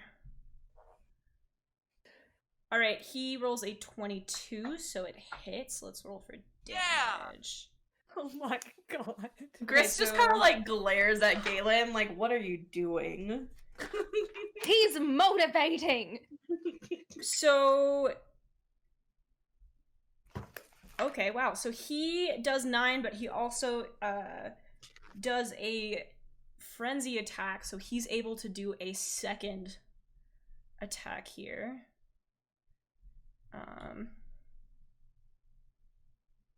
All right, he also lands that one and does 14 damage.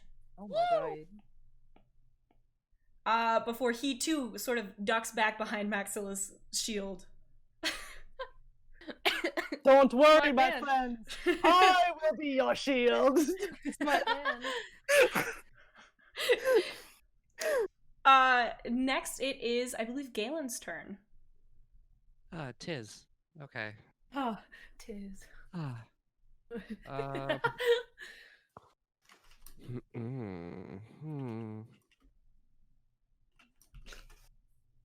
I'm trying to see if I could be impressive or not. Because I still want to impress Travis, even in the midst of battle. Okay, so where am I in regards to the wyvern? Am I like still in front of it? Am I to the side a little bit? Like, So you dodge, so you're probably 2 Maxillas left, about 10 feet from the wyvern. Yes, a standardized unit of measurement. Maxilla. Yeah. you are 1.5 maxillas away.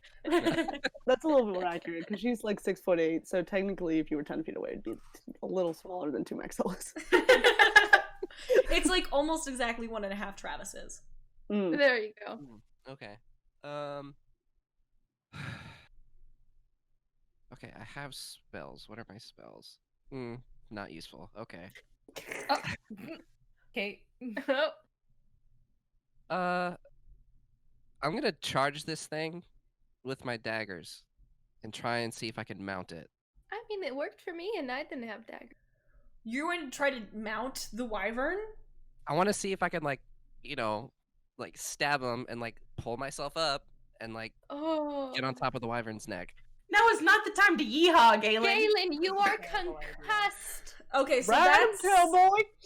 I'm gonna need you to do 2 separate rolls for that. First, I need you to do an acrobatics throw, Okay. then an athletics throw, an athletics Okay. saving throw, and an acrobatics saving throw. Okay. So for athletics, that is a 16, or acrobatics, sorry, 16, and athletics is 7. Okay, Ryan, I'm going to give you a little bit of a break here. I want a Constitution saving throw, and I want to know your total health points right now. SMH my head. My Galen. total or what I have right now? Merciful. What do you have right now, health points? I have 18 right now. Okay, Ryan's so like, you "Oh." go to attack the wyvern in this manner which you've described, Pass out. and it tosses you from its back. Luckily for you, you are caught by Travis, and you only take 3 damage from slamming into his body. He sets you down and looks incredibly disappointed. Would you like to use your bonus action to try to attack again? Yes. Okay.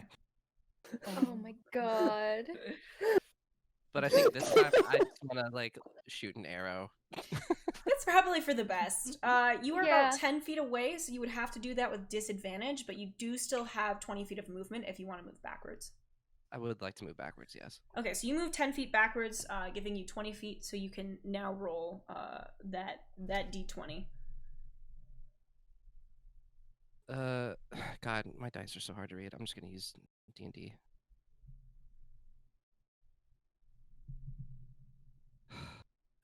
Oh no. Mm. Oh no. 11. Oh, no. That does not No, land. no, no. All right. Next up is Leon. What's up? I want you all to get some context for the things I was Googling in between these turns. My first Google was, can you use charm person on a wyvern? What intelligence level is needed in order to persuade someone to do something? So, my first question for you, Jenny, can I try to, like, not using, this is not my action, this is just talking. Like, try to persuade, like, how smart is the wyvern? Is, like, attempting to persuade it gonna work, or is it, like, that angry? Is it not even worth my time? The wyvern has the same intelligence modifier as the dumbest member of your party. Oh no. Okay. So, Leon, that means it's not smart, but not dumb. It's pretty stupid. It's kind of dumb. Leon is going to speak to it and also roll a persuasion check at the same time. Okay, all right. I can't cast Charm Person on a wyvern. There's another spell called Charm Monster. Yeah. So I'm depressed about it. You can do a persuasion check, however. Okay. You're going to roll with disadvantage because it has babies that it's defending. Okay. And the modifier is going to be changed by the fact that it is defending its young. Okay, so I'm gonna roll twice. And the lowest roll is your official roll. I also need you to know I've That was a also 6. I literally rolled a critical fail plus 5. So let's just not even bother with that. You don't get the modifier in the Leona's case gonna of be like critical fail. So instead of speaking that's a 1. Draconic, you just yell the word bastard at it in English and attempt to persuade it. You did okay, so did not work in my favor. It was worth a shot. I'm gonna cast Magic Missile again. Okay. Seeing it fail, can I just go, I don't think he has diplomacy skills. I mean, she did just yell the phrase bastard at him, so from your context, it just kind of looks like she's now mad at the dragon. Yeah. Okay, so I'm gonna cast Magic Missile. Okay. Actually, you know what? I'm gonna cast Magic Missile. Do we know what kind of wyvern this is? This is the wyvern of Vinrick Valley. Okay. That's all you know. You're not really a dragon expert. You should be, but you're not. And that's on being a noble. Okay, what do I need to roll for this? A d20. To see if it lands. God. Oh my god. What is going on here? Somehow D&D Beyond just rolled 3 d20s. My stress levels. Okay. That's a 15 plus 3, 18. Okay, so your magic missile actually lands. Okay, so there are 3. I'm not going to fuck this up this time. There are 3 missiles in Magic Missile. You can choose to you can shoot up to 3, but you can shoot as many as you want. Yeah, you can shoot up to 3. There's only one target though, so I'm going to shoot all 3 at this target. So the first one hits for 3 damage. Okay. The second one hits for 3 damage. All right, Leon, wow. The third one hits for 5 damage. So 9 damage total. No, 11 damage total. Yeah, simple math. That's okay. 11 damage total. All right. Yeah. Very good job. Oh no, I want to cast a bonus action. I'm sorry, but you already used an action to try to charm the dragon. Damn it. Okay. Then Leon's gonna back up and stay behind Maxilla's using her. Yeah. All right. Leon's like, next is going to be Gris. I'm going to preface this the same way that Vic did because I've also been frantically Googling. For those of you who are watching, we all leveled up recently. So we have a lot of like new abilities, one of which for Gris is Wild Shape. And I'm over here frantically trying to figure out if I can turn my ass into a wyvern, which I cannot. It's too high level for you. I'm so sorry. So the best I can do is a wolf. So I'm just tabling that for now. Instead, Gris is gonna go ahead and try and, from where she is, use Entangle and maybe capture the dragon, the wyvern, and get it kind of set in one space. So I'm gonna do my best to roll well here. Go for it. I did not. I got a 9. Yeah, that is not sufficient. Nope. Yeah, so at this point, I think I'm just gonna back up as far as I can get for this move. All right, so you move backwards and sort of, go back into hiding with the rest of your friends. The wyvern now turns its attention to Leon. Oh no. Oh no. And it snaps its jaws at Leon and lunges forward, intending to bite her. Leon, what's your armor class? 13. And before, Maxilla sees it lunging, she holds out her shield and says, "Now watch your back there, pretty lady."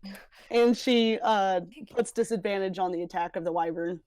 Perfect, thank you. All right, so let's... Okay.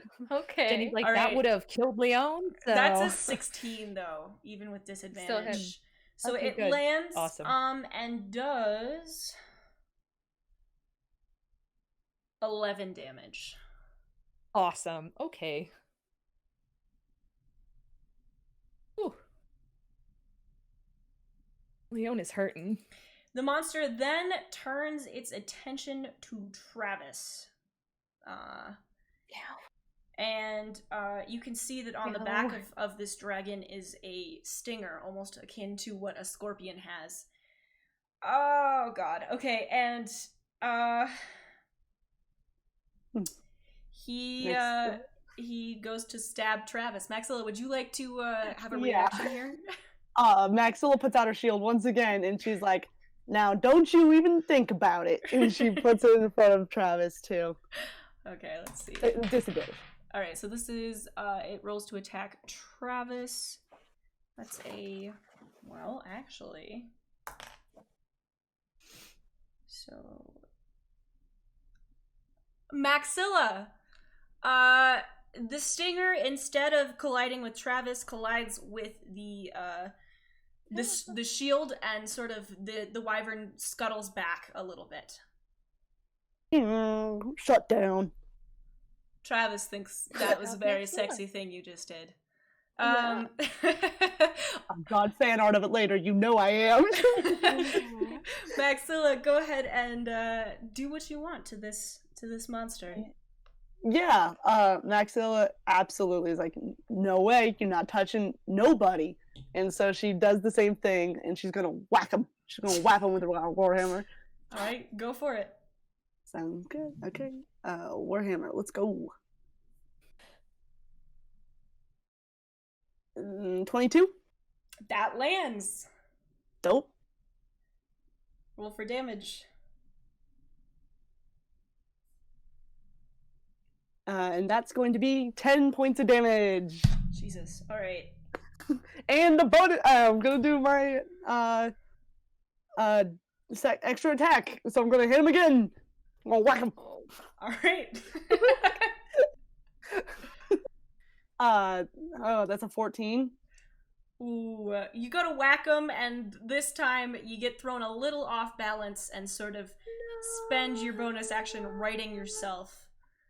Yeah, Maxilla sweeps too hard, and she kind of does a weird, awkward twirl, and she lands, and she's like, "Sorry, y'all. I forget how big my body is sometimes." Ari, it is now your turn. It is. Angry that this wyvern has caused Max to get off balance, because how dare. I not almost charge kill at it again Leon with my sword. No. Ari's moved on, Leon. I'm so sorry. I go in with my stabby stick. All right, roll to hit. That's a 12 plus 5, 17. That does hit. Roll for damage. Okay. That's a 6 plus 3, 9. All right. And then I continue. I drop it and I do my flurry of blows again. Go for it. Let's see. That's a 14 plus 5, 19. That does hit. Nice. So we get, that's a 4 plus 3, 7. And a 2 plus 3, 5. All right. Sounds good. Jenny, can I ask what? And then I step back the same 15 feet. Can I Alright. ask what our wyvern friend is at? I'm a right now? yo-yo baby. So, Pippin, you just did 5 damage or 12 on that? 7 total. 7, 8, 9, 10, 11, 12. I can count with my fingers. All right. Indeed. The wyvern is at 75 health. So Dope. okay. Maxilla is like, nice whacking there, Ari. You show that wyvern who's boss. Thank you, Maxa. All right. It's now Travis's turn. He comes at the wyvern and once again goes to strike it with his great axe. Let's see.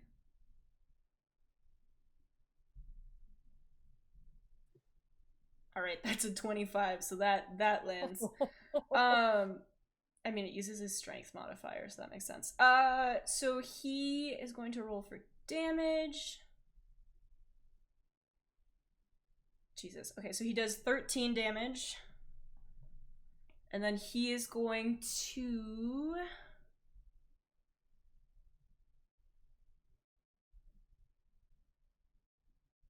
He's going to do a bonus action. All right. Get him. Same attack. Get him. It's a 13. That one fails to land.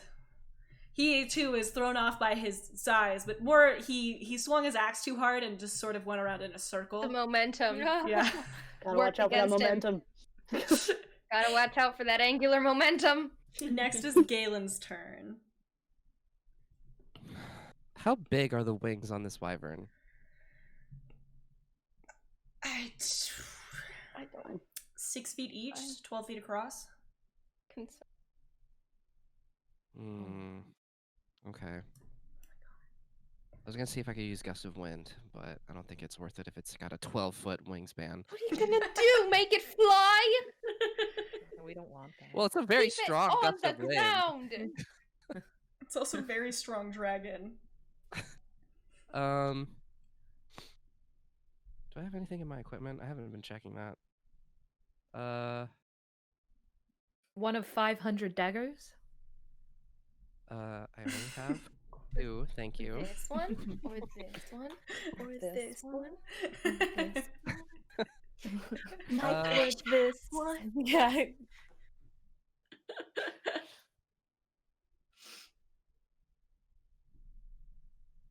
Area. I'm reading. I'm sorry. It's okay. We're all big thinky right now.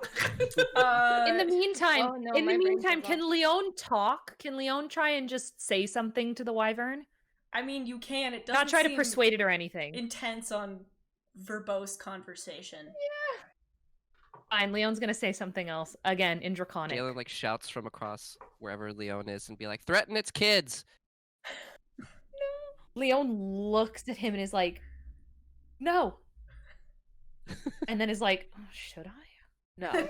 Leon says in Draconic, "Please, we don't want to hurt you or any of you. We don't want to hurt. We just want you to go and leave this place." So Travis can tell that you're trying to talk to the dragon, and he sort of leans over and says, "You know, in my experience, dragons aren't huge negotiators." And the wyvern sort of hisses in response. Okay, I Leon think looks up at Travis and is like, "It was worth a shot. Like, what if it could? Maybe I could say, hey," and then it would go, right? That'd be nice. I'm like dying here, so. I'm gonna tip an arrow with acid and try and shoot it again. Okay, go for it.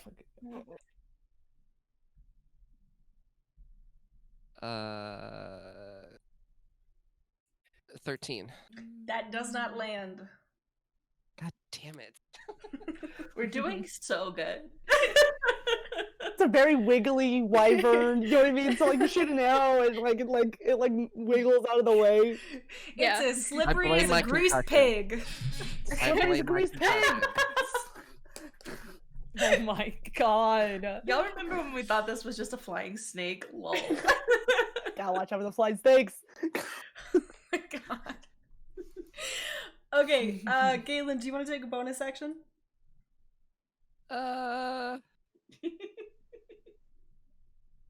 Would Who's you next? rather be fighting a flying cow? I believe No. that Leon is next. So, I am next. I have a bonus action that I could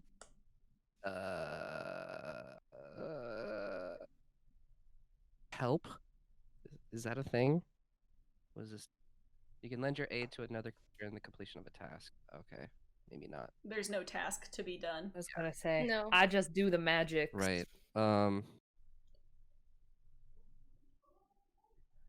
want to climb a tree. There's no trees to be climbed, No, Galen. it's a field. No, we're We're in some the middle of a hills. field. We're in the middle of like a cornfield. Oh, okay. We're I guess playing we have different D&D with this definitions of wyvern. thickets. Okay. There's a thicket of bushes. It's like there's I mean- a tree 3 kilometers away. I'd like to climb it. Like, no. You could climb Travis if you wanted to. He's probably the Yeah. closest thing you guys. I want to climb up on Travis's shoulders to. You gonna much ask to my him regret. first? I'm just gonna look at him and be like, "Trust me," and then just climb on top of his shoulders. Travis does not trust you. I need No. for you to roll a Constitution saving throw. Oh Lord. Oh. Okay. Yeah. Oh lord. How'd you think that was gonna go? 15. You don't take any damage, but he does throw you unceremoniously on the ground. We'll Dead. have a common goal, Travis. I don't know how that would have helped it, sir. Are y'all playing nice now, boys? Maxilla throws over her shoulder. Travis like smiles at Maxilla and then turns to Galen and is like, I love it. Leon, That's it is now incredible. your turn. Look, Travis, if you punch me again, I'm just saying you lose a member of the party, and then your group's even smaller. So it's best to not do anything to me and to take it all out on the wyvern. Okay? Good. Glad we're on the same page. You're gonna get salty with Travis, Galen. That's a bad With idea. Travis. Shake my head. Have you seen his character sheet? It's wild. 'Cause I'm looking at it right now and it's scary. I told you. Yeah. Please stop antagonizing the only reason we're still alive. I mean, Maxilla is also. I why was we're gonna still say alive. Travis I, this I looks meant upset reasons, like that them as a pair. I'm considering them a unit. Listen, if you fuck with Travis, Maxilla ain't gonna help us. Exactly. We're not completely defined yet. We're not a unit. We're Travis maybe. said in yes the when you put future. the chicken down, so like y'all need to discuss this. they're together. It's Aw. very new. They're exploring the definitions. Aw. All right, Put a label on it. Leon, it's your turn. Yeah. Leon's gonna cast magic missile. Oh, And that is an I'm gonna ask this every time. It's a D20, right? Every time you're gonna have to roll a d20 to hit. Yeah.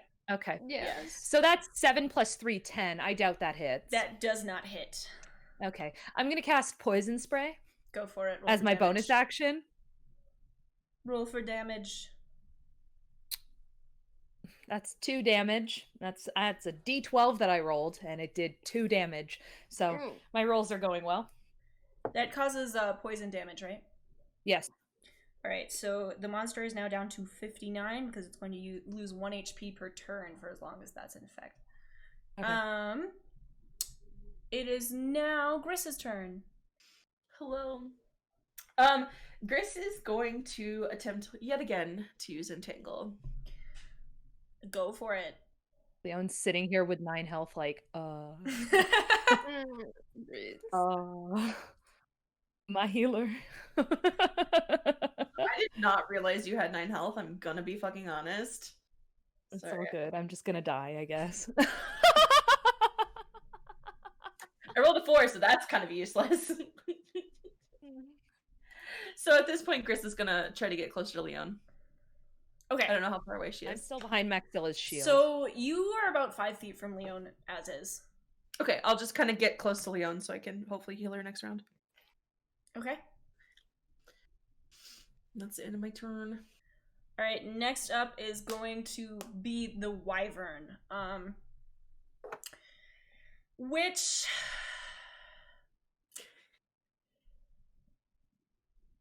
turns its attention once again to Travis. And reaches out its claws and slashes at him. Let's see. Not on my watch. You're going to Feels like I'm throw up your ready. shield. Yeah, always. Okay. I can't have a zingy one-liner every single time I do this, but like, How dare? It's a requirement. Okay, so 24, so 18 because it rolled with disadvantage. Oh, damn it, Travis. That hits. Travis is going to have to roll a Constitution saving throw. Jesus. Oh no. Well, hang on. Hang on. I've Okay. been rolling so fucking good. I'm angry. Right? Maxwell don't like when her friends get hurt. Okay, Travis is going to take 7d8 of damage. I'm what? Excuse me? No, I'm sorry, 76 of damage. I gotta roll d6 7 times. Just hang on. I don't even know where my d6 is. Oh god. Okay, I'm gonna have to do some math here. Everybody hang on. Travis stumbles back and makes a noise of pain. And yeah, but it's not quite that sexual. No, that wasn't Travis's noise. That was 46. 7. And it'll do the math for us. I'm just concerned for Travis's well-being. 13. 14. Oh my god. 17. Travis takes 21 damage. But he actually seems to be fine. He just sort of like looks down at his chest and says, "Seen worse." But it is poison damage, God. so That's my boy right there. he's gonna take damage Oh my god. as he goes. Oh no.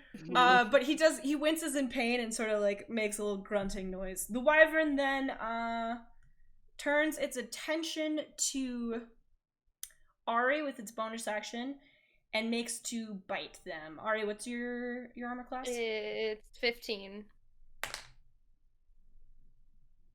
Ari, I'm so sorry. You take Okay, disadvantage again. Did you roll disadvantage because Maxwell's throwing up her shield because she just saw Travis take 20 fucking points of damage. She doesn't want her friends getting hurt. It still hits. The lower of the two rolls was an 18. Ari, How much you do I take. Let me roll for it. Oh god, this is making me so nervous! 6. You take 10 damage. Okay. Not our tank taking less damage than No. the fucking sorceress. I'm bitter. Chris is right there, Simmer. You can be fine in a I'm minute. angry. Uh, Maxilla, it is now your turn.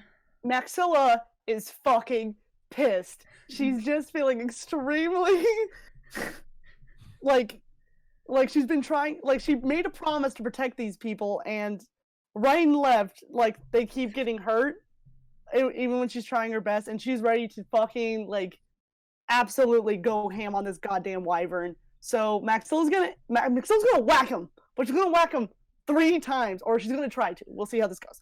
So I'm gonna go with the first one. Let's get the first one. Well, that's nothing. That's a 12, so she fucking misses. I think she's too pumped. She misses, which is embarrassing, but like, whatever. She's gonna take her second action. Seeing red, she can't do it. Well, that fucking misses too. Are you serious? Oh, Okay, no. one more time. No. Okay. Well, fuck me, I guess. No. No, I didn't get over baby. 12, and I know that hasn't been hitting the AC. Oh no. Well, never mind. Alright. Maxilla's pissed, and she just waved her warhammer, and I think the wyvern played right into that and just weaved around her. Oh. Oh god, yeah, so Too you angry. go to attack the wyvern and it dodges each one of your very strong hits. And leaves you feeling a little foolish, but you're still furious. Yeah, Next Maxilla's up pissed. is Ari. Yeah. So seeing this, I'm concerned. I yell out a thank you as I'm getting back up from being shook around. I'm concerned, and yet take a deep breath, and I try and stab it. Go for it.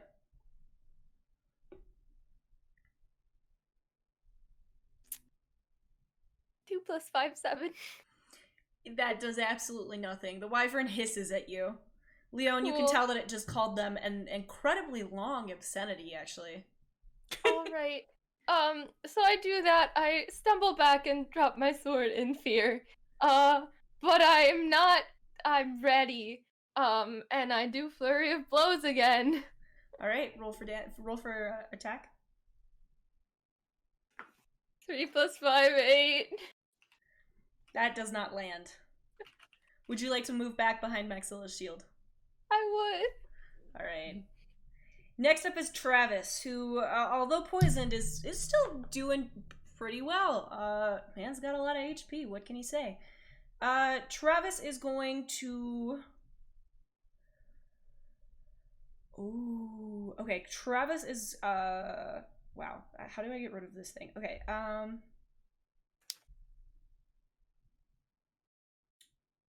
Okay. Travis is going to attack using his great axe.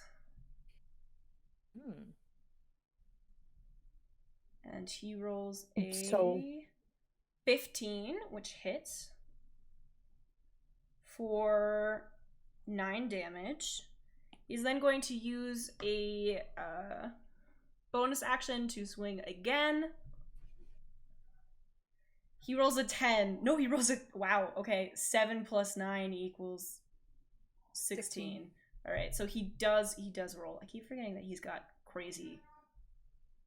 And he rolls a he does another 9 damage.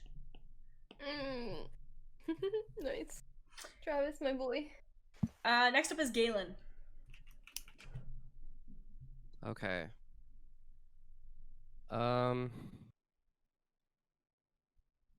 Okay, so for one action, I'd like to like dash around to the side of the wyvern, right? Okay. And then I want to use Gust of Wind to kind of blow it off balance. Okay. A line of strong winds, 60 feet long and 10 feet wide.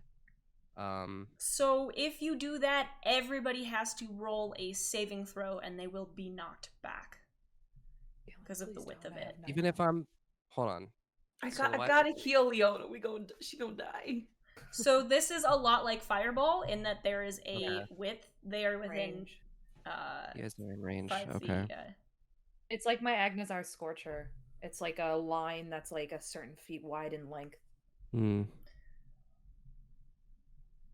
Should I just go for the eggs? Do you want No, to? Galen. Do you want to, Galen? No. Are you sure you don't want to? I mean, It could be a good distraction. you know what? I've put my life on the line a lot already. Fuck it. I'm gonna go for the eggs. Daggers drawn. Roll an acrobatics check. Everybody run their own way. Oh, Jalen, what's your health? 20. Nat 20? 18 plus 2. Okay, alright. So you grab one of the eggs and sort of somersault back behind Maxilla. In response, the wyvern rears up on its rear legs and lets out a piercing screech that makes all of the hairs on the back of Leon's neck stand up. Ooh. This is a Did I cry understand it? that to you sounds so much like the cry of a mother who has lost her child. Okay.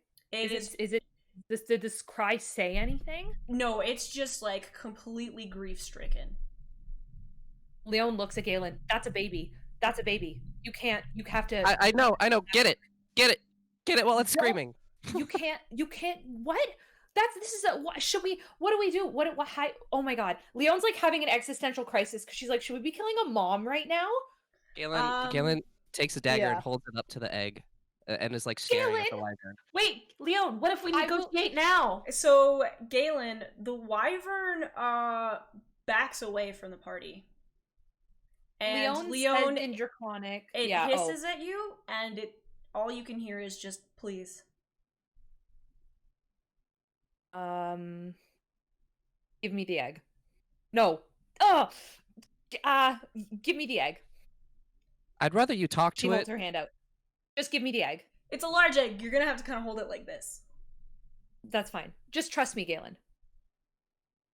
Okay. And Galen sort of like hands it over, but still points his dagger at the egg. Leon says in Draconic, we don't want to hurt you or your babies. We will give you your baby back if you leave and never come back. The dragon sort of like looks at the eggs and looks at you and says, "How am I supposed to leave?" Can you fly the eggs with you away? Gris kind of turns to Leon and says, "Is it a deal? Could we make a deal? Some sort of offering to the dragon? It's food that she needs, right?" And like she kind of turns to Maxilla and says, "How many animals are you missing a week? How many animals is the wyvern?" When will the babies hatch? Leon asks in Draconic. As you ask this, the leathery egg that you're holding, you can feel it like sort of move. Oh, the egg is about to hatch. Okay. Galen puts the tip of the dagger okay. right up against the shell. And is- Leon moves away from Galen. Like, what are you doing? I'm like staring down this wyvern, just being like, You're not being helpful. She's like stepped away from Galen and is like, "You're gonna kill a baby? You're gonna kill a baby. it's a wyvern. It's a baby. It's a wyvern. Baby. A baby." Would you rather have Baby. one or two of these things? Galen, as you're debating, you feel a strong hand sort of grab you by the shoulder, and Travis spins you around and he's like,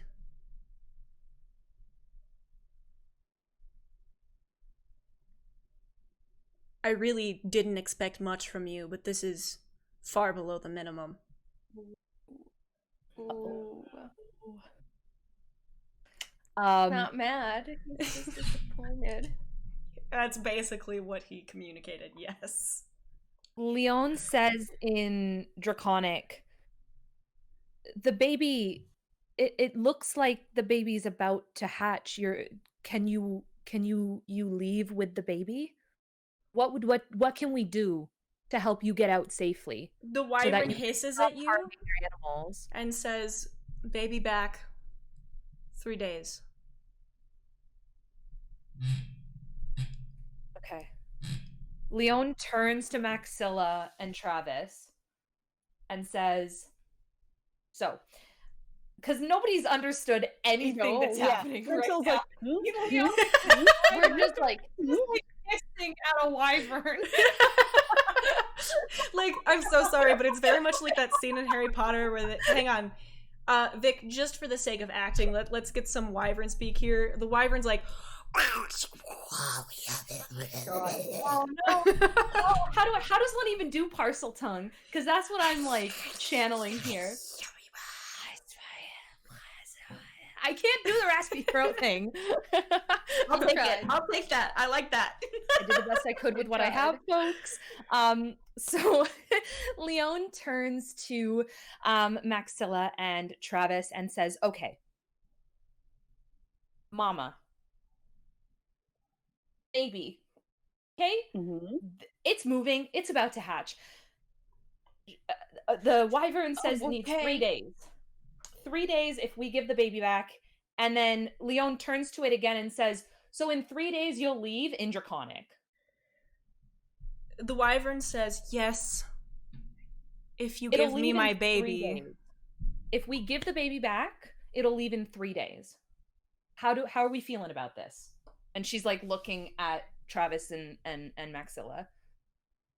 I mean, I don't want to cause any more trouble than needs to, and if this problem can go away in 3 days, I'm sure our farmers could recover. Okay. But I mean, if maybe she didn't go after a lot of livestock, but I mean, we don't have to push the limit farther than we can. Travis, meanwhile, Leon sort of holds his stomach where he was pierced earlier, and his skin's sort of, his blue skin has now taken on sort of a greenish tinge, and he gives like a thumbs up. Yeah. Okay.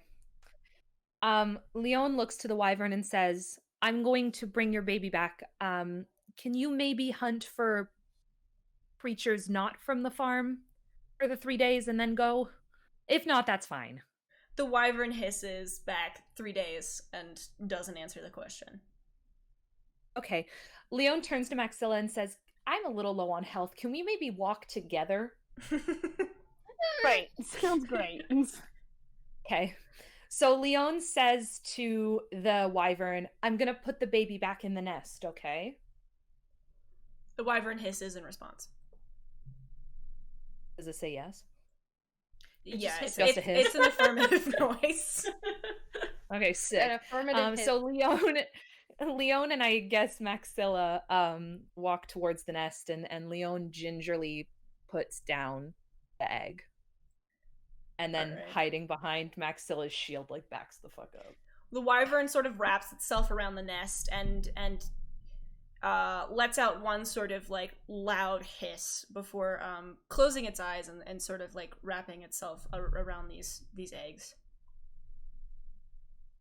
Leon looks around and is like, All right. Okay, we should go. We should leave. I'm fine with that. Gris kind of like nods, but before leaving, casts Goodberry and like leaves 10 berries like at the like far enough away from the nest, but like just kind of as an act of solidarity. Like it won't do much, but it might be enough to like help her and the baby. So she just kind of leaves the 10 good berries. Can you go on your character sheet and add +3 inspiration and call that Draconic Blessing, please? Yeah. Adorable. Cute. Wow. Okay. All right, so are you all sort of headed back where you came from? Yes. All right, Maxilla, go ahead and lead your friends back to your home if you so want. Sounds good. All right. Well, that was quite something. adventure, huh? Yeah. I guess. I appreciate y'all for the help. Leon, if you hadn't been there, I definitely think that would have gone differently because I can't talk to Can't wyverns. talk to it. Yeah. Really. Yeah. You potentially would have ended up being a wyvern mother, which would have been fun for you. I was worried I was going to sure. have to adopt those wyvern babies if we had to do that. Yeah. Like, yeah. And that wouldn't wouldn't have been exactly have solved your livestock problem. Yeah, I would have had to. You would have had to feed the baby wyverns. Gotta watch out for that. Not good on the wallet. Travis sort of So interrupts and says, and just wait for the teenage years. Those are rough. And exactly. gets a little bit of a far off look in his eyes for a second. Gris like lets out a hearty chuckle and kind of like same. elbows whatever part of Travis she can in solidarity. Like his like mid thigh. Yeah. He's like, Wow. You all arrive back at Maxilla's home without much event, and she unlocks the door and welcomes everyone in. And before you all head upstairs, Travis puts on a pot of tea, because the truth is you can take a man out of the inn, but you can't take the innkeeper out of the man. And I love that. He sort of have you all sit down and look over each other's injuries, though he's looking a little worse for wear himself. I think Gris would kind of walk over and realize that he's, obviously poisoned or something since he's not doing so well. Is Gris equipped with the herbs and like medicine to heal him? Will cure wounds solve poison? Yes. Okay. The herbal solution will work. Okay, so Gris starts to kind of pull things out of her bag and takes, a mortar and a pestle and starts to kind of grind a poultice together and starts to kind of rub it over Travis's wounds without even asking, just kind of goes for it. He's kind of standing there like looking down at her, both hands up in the air, and it's like she's probably on a chair or a table at this point. Like Gris has found a way to heal this orc. Like, okay, so Travis, trying to be helpful, just sort of like takes off his shirt and stands there very awkwardly, like letting this very tiny woman clean his wounds. It's a real sweet treat. Thank y'all. I wouldn't have that many supplies, and I know our doctor's kind of out right now, so I appreciate you helping us. Gris just kind of like waves her hand at Maxilla and is like, it's the least we can do. And she starts, kind of doing it. And she looks up at Travis and says, you really should braid your hair more often. It looks quite nice. And keeps kind of doing her thing. And as she's doing this, she looks over to Leon and she says, you go sit down. You're next. Oh, okay. Yeah. Okay. Okie dokie. Leon just like sits. So after that, yeah, I think Gris will turn over to Leon and cast Cure Wounds. So this will be level 2 Cure Wounds. So let me roll to see what I do for you. Nice. 17. As she's doing this, I just pour myself tea and go stand by Max. I'm at max health. Leon's feeling great. So Like, Travis, thanks, as the rest of the party sort of focuses on Leon and Ari does their awkwardly standing near pretty girls thing, Travis approaches Maxilla and sort of says, are you okay? Yeah, I'm doing fine. It was kind of nice to get the blood rushing through my old muscles again and kind of getting that thrill for adventure. I really miss being on that road I'm feeling. Maybe as soon as Ba or Ma get back, maybe I can go on another adventure. I'm feeling fine though. I know it took a kind of a big hit, but I really just made me kind of miss it, more than anything else. He sort of nods and understand, and he goes, speaking of which, I was going to give you this earlier over dinner. Man came by and dropped it off while you were out feeding the goats, and he pulls out from a pocket this envelope, and it's at this point a little blood-stained, a little worse for wear, but you can see clearly that your name is across it. It says Maxilla Osteoclast, Linked Hearts Farms, and he says, I think it's from a friend, and he hands it to you. Let me see that there. She pulls it open. She kind of, with her very rough org hands, kind of like rips open, and she looks at it, and she's like, I don't know why she sends it like this. I don't know why she can't just send a normal message. Travis peeks over your shoulder, turns bright red, and looks anywhere but at the letter you've just received. Yeah, I don't know what she expects me to do with this. She's always sending me something like this. Y'all want to hear this? Let me show y'all. This is a friend of mine. Absolutely. And she I'm turns already around, there, just almost like. and there's a stamped picture of a tiefling in a provocative pose, winking at the reader. And underneath it, she has written a note, and Maxilla reads it, saying, "Greetings from a sunny Aquaria. Miss you. XOXO. Be Bofkin." Oh, I miss her too, but damn, why can't she just send me a message telling me what she's up to? Gris is like a little embarrassed. Yeah. So, at the mention of the name like, Bebopkin, immediately yeah. it's super pale. Yeah. Just Can super Leon They're pale. confused? now flustered. looking at the picture. So, sorry, Galen, can you repeat that? So at the mention of the name of B. Balfkin and a provocative tiefling, Galen just gets super pale. He gets flustered. He loses all of his complexion, what little he has, and is kind of just like head on fist, just kind of like staring at the table wide-eyed, like, and shakes his head like, "Oh no."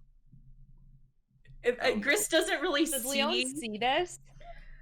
but we know Leon- Aquaria. Yeah. So maybe we. Yeah, but I want to know if Leon sees Okay. that. Leon, roll perception check.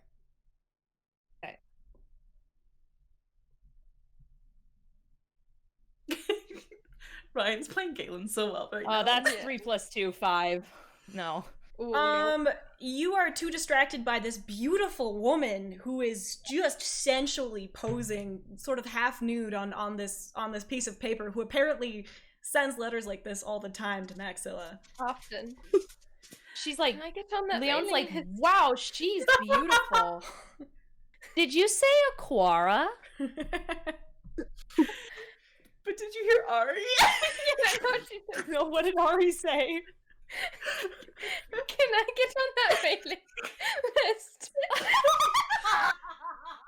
Sorry, I just needed everyone to hear that because it was perfect gay It's panic. OnlyFans? OnlyFans, fantasy OnlyFans. That's actually exactly Fantasy OnlyFans. what it is, but go on. Don't fucking kill me. Bye. Okay. So Leon's like, wow, she's beautiful. I know. Did you say did you say Aquara?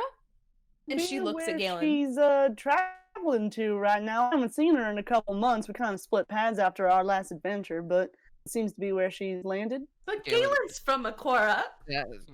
No. Yeah. And it is where we're going. Small world. It's where we're We're going. going to Aquara. We're going to Aquara. That's in the knives. Y'all, hold on. You didn't say that. You said we were going to the knives. You didn't say we were going to my home. How are we supposed to get to the volcano without going through Aquara, Galen? I thought it was a given. Isn't Have that you looked at the main map? city? Yeah. Travis Yeah, that's the sort main of It's port. islands. It's islands. We need to You can stop at the sail main around. port. Mm-mm. So Travis at this point has clocked Galen's reaction and is sort of looking at him, and he's like, "Do you know B?"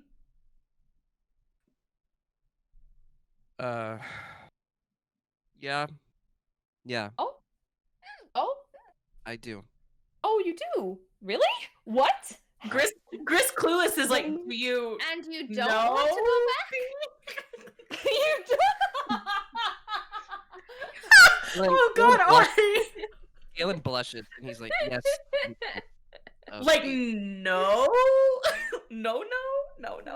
You know, oh, God. Galen, with how many people you know in my life, I am surprised we have not met before. Yeah, it's crazy, right? It's almost like there's a crossover happening right now. Wow. Small world. I am just blown away. I have never met anybody outside of Vinrick Valley until a couple months ago, and now it feels like I know everybody. Yeah, it's crazy how travel works.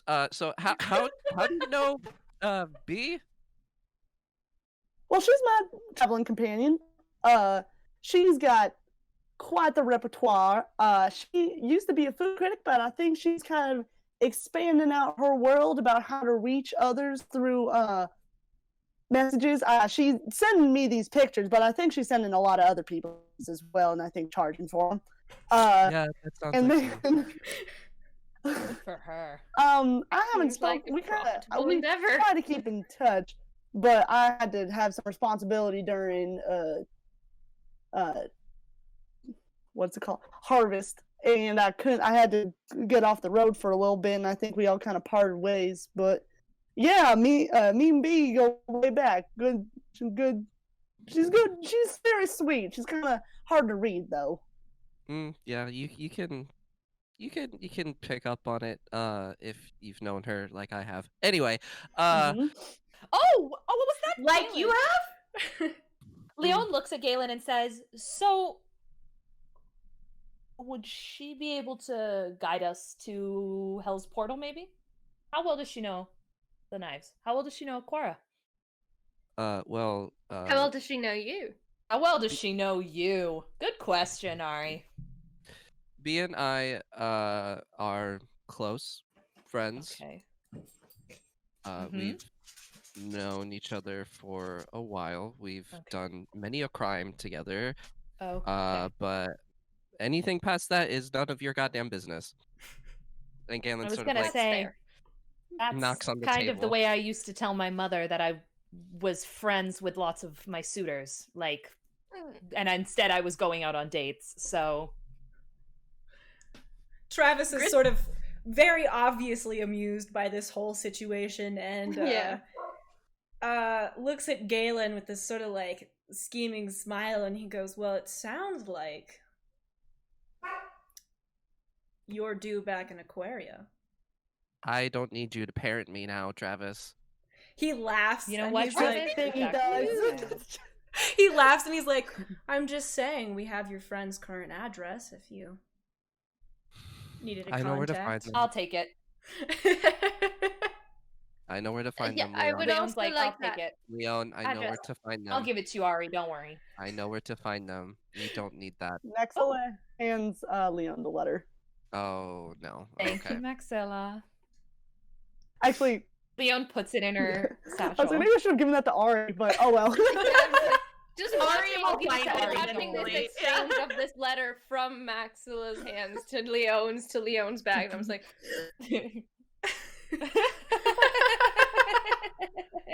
Galen just like puts his head down on the table in embarrassment. Oh, Galen. Travis clears the empty mugs and he looks at Maxell and he's like, well, I think it's time our guests head to bed. I Yeah. agree. Y'all have been a real hoot. I will have to say that. It's been quite it's been quite some time since we had visitors to Vinrick Valley, and I didn't expect y'all to be so lively. And I'm just tickled pink that y'all helped tonight. And I just want to say, I know y'all are doing traveling. If you ever need help, just feel free and reach out. I'd always be happy to help. Just as a payment. You, Maxilla and Travis, you have both been wonderful, and I cannot thank you enough for opening up your home to us and being so wonderful and feeding us and you know, literally using the shield to keeping us protect all of us. alive. So can't thank you more than enough And for the that. chicken. Thank you for the chicken. Chicken was Yes, great. yes, Travis, you're an excellent cook. He once again Yes. kind of kneels down to Gris's level so he can make eye contact with her, and he's like, thank you sincerely, ma'am.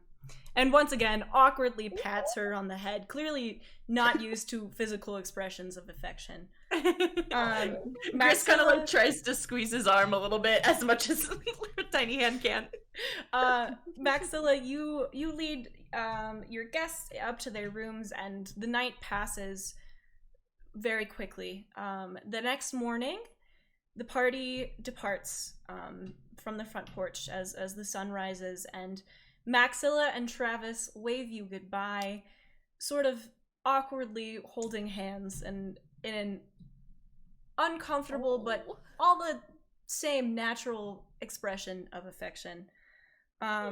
Y'all, thank you so much for coming to see this episode of Tabletop Tavern. Okay, all right. What would you like to say? You want a reaction? Yeah, I wanted a reaction. So before everyone leaves, Galen kind of like hangs back and looks at Travis, and he just says quietly, "I'm sorry." Travis, And then walks away. Travis pats you on the head wordlessly, still holding hands with Maxilla. I'm sad. Bye. Thank you so much for coming to this episode. Can we just get some hype for the Ally Sue for coming along to play her fabulous character? You're wonderful, Allie. We love We adore Maxilla you. and we love Allie. Maxilla is. I'm in love. We really appreciate So you much coming for and smiling. guesting. Oh my gosh. Yeah. We will be back next Tuesday as our heroes travel to Aquaria and perhaps run into an old acquaintance of Galen's. Thank you so much to Alex Lively for that raid. Owl, thank you so much for continuing your subscription. Thursday, not Tuesday. Sorry, Thursday. brain no work. It's been a really Sorry, long we get week. so excited. We're like, maybe it'll be Tuesday. No. Like more Tabletop Tavern. We will see you all next Thursday. Until then, be sure to message Ahmad if you won If you won. bingo, and we'll see you all soon. Thank you so much for stopping by. Bye, Bye, guys. friends. Thank you. Good night, everyone. Bye. Y'all don't be Bye. strangers. Oh, I love Maxilla so much. Oh my god.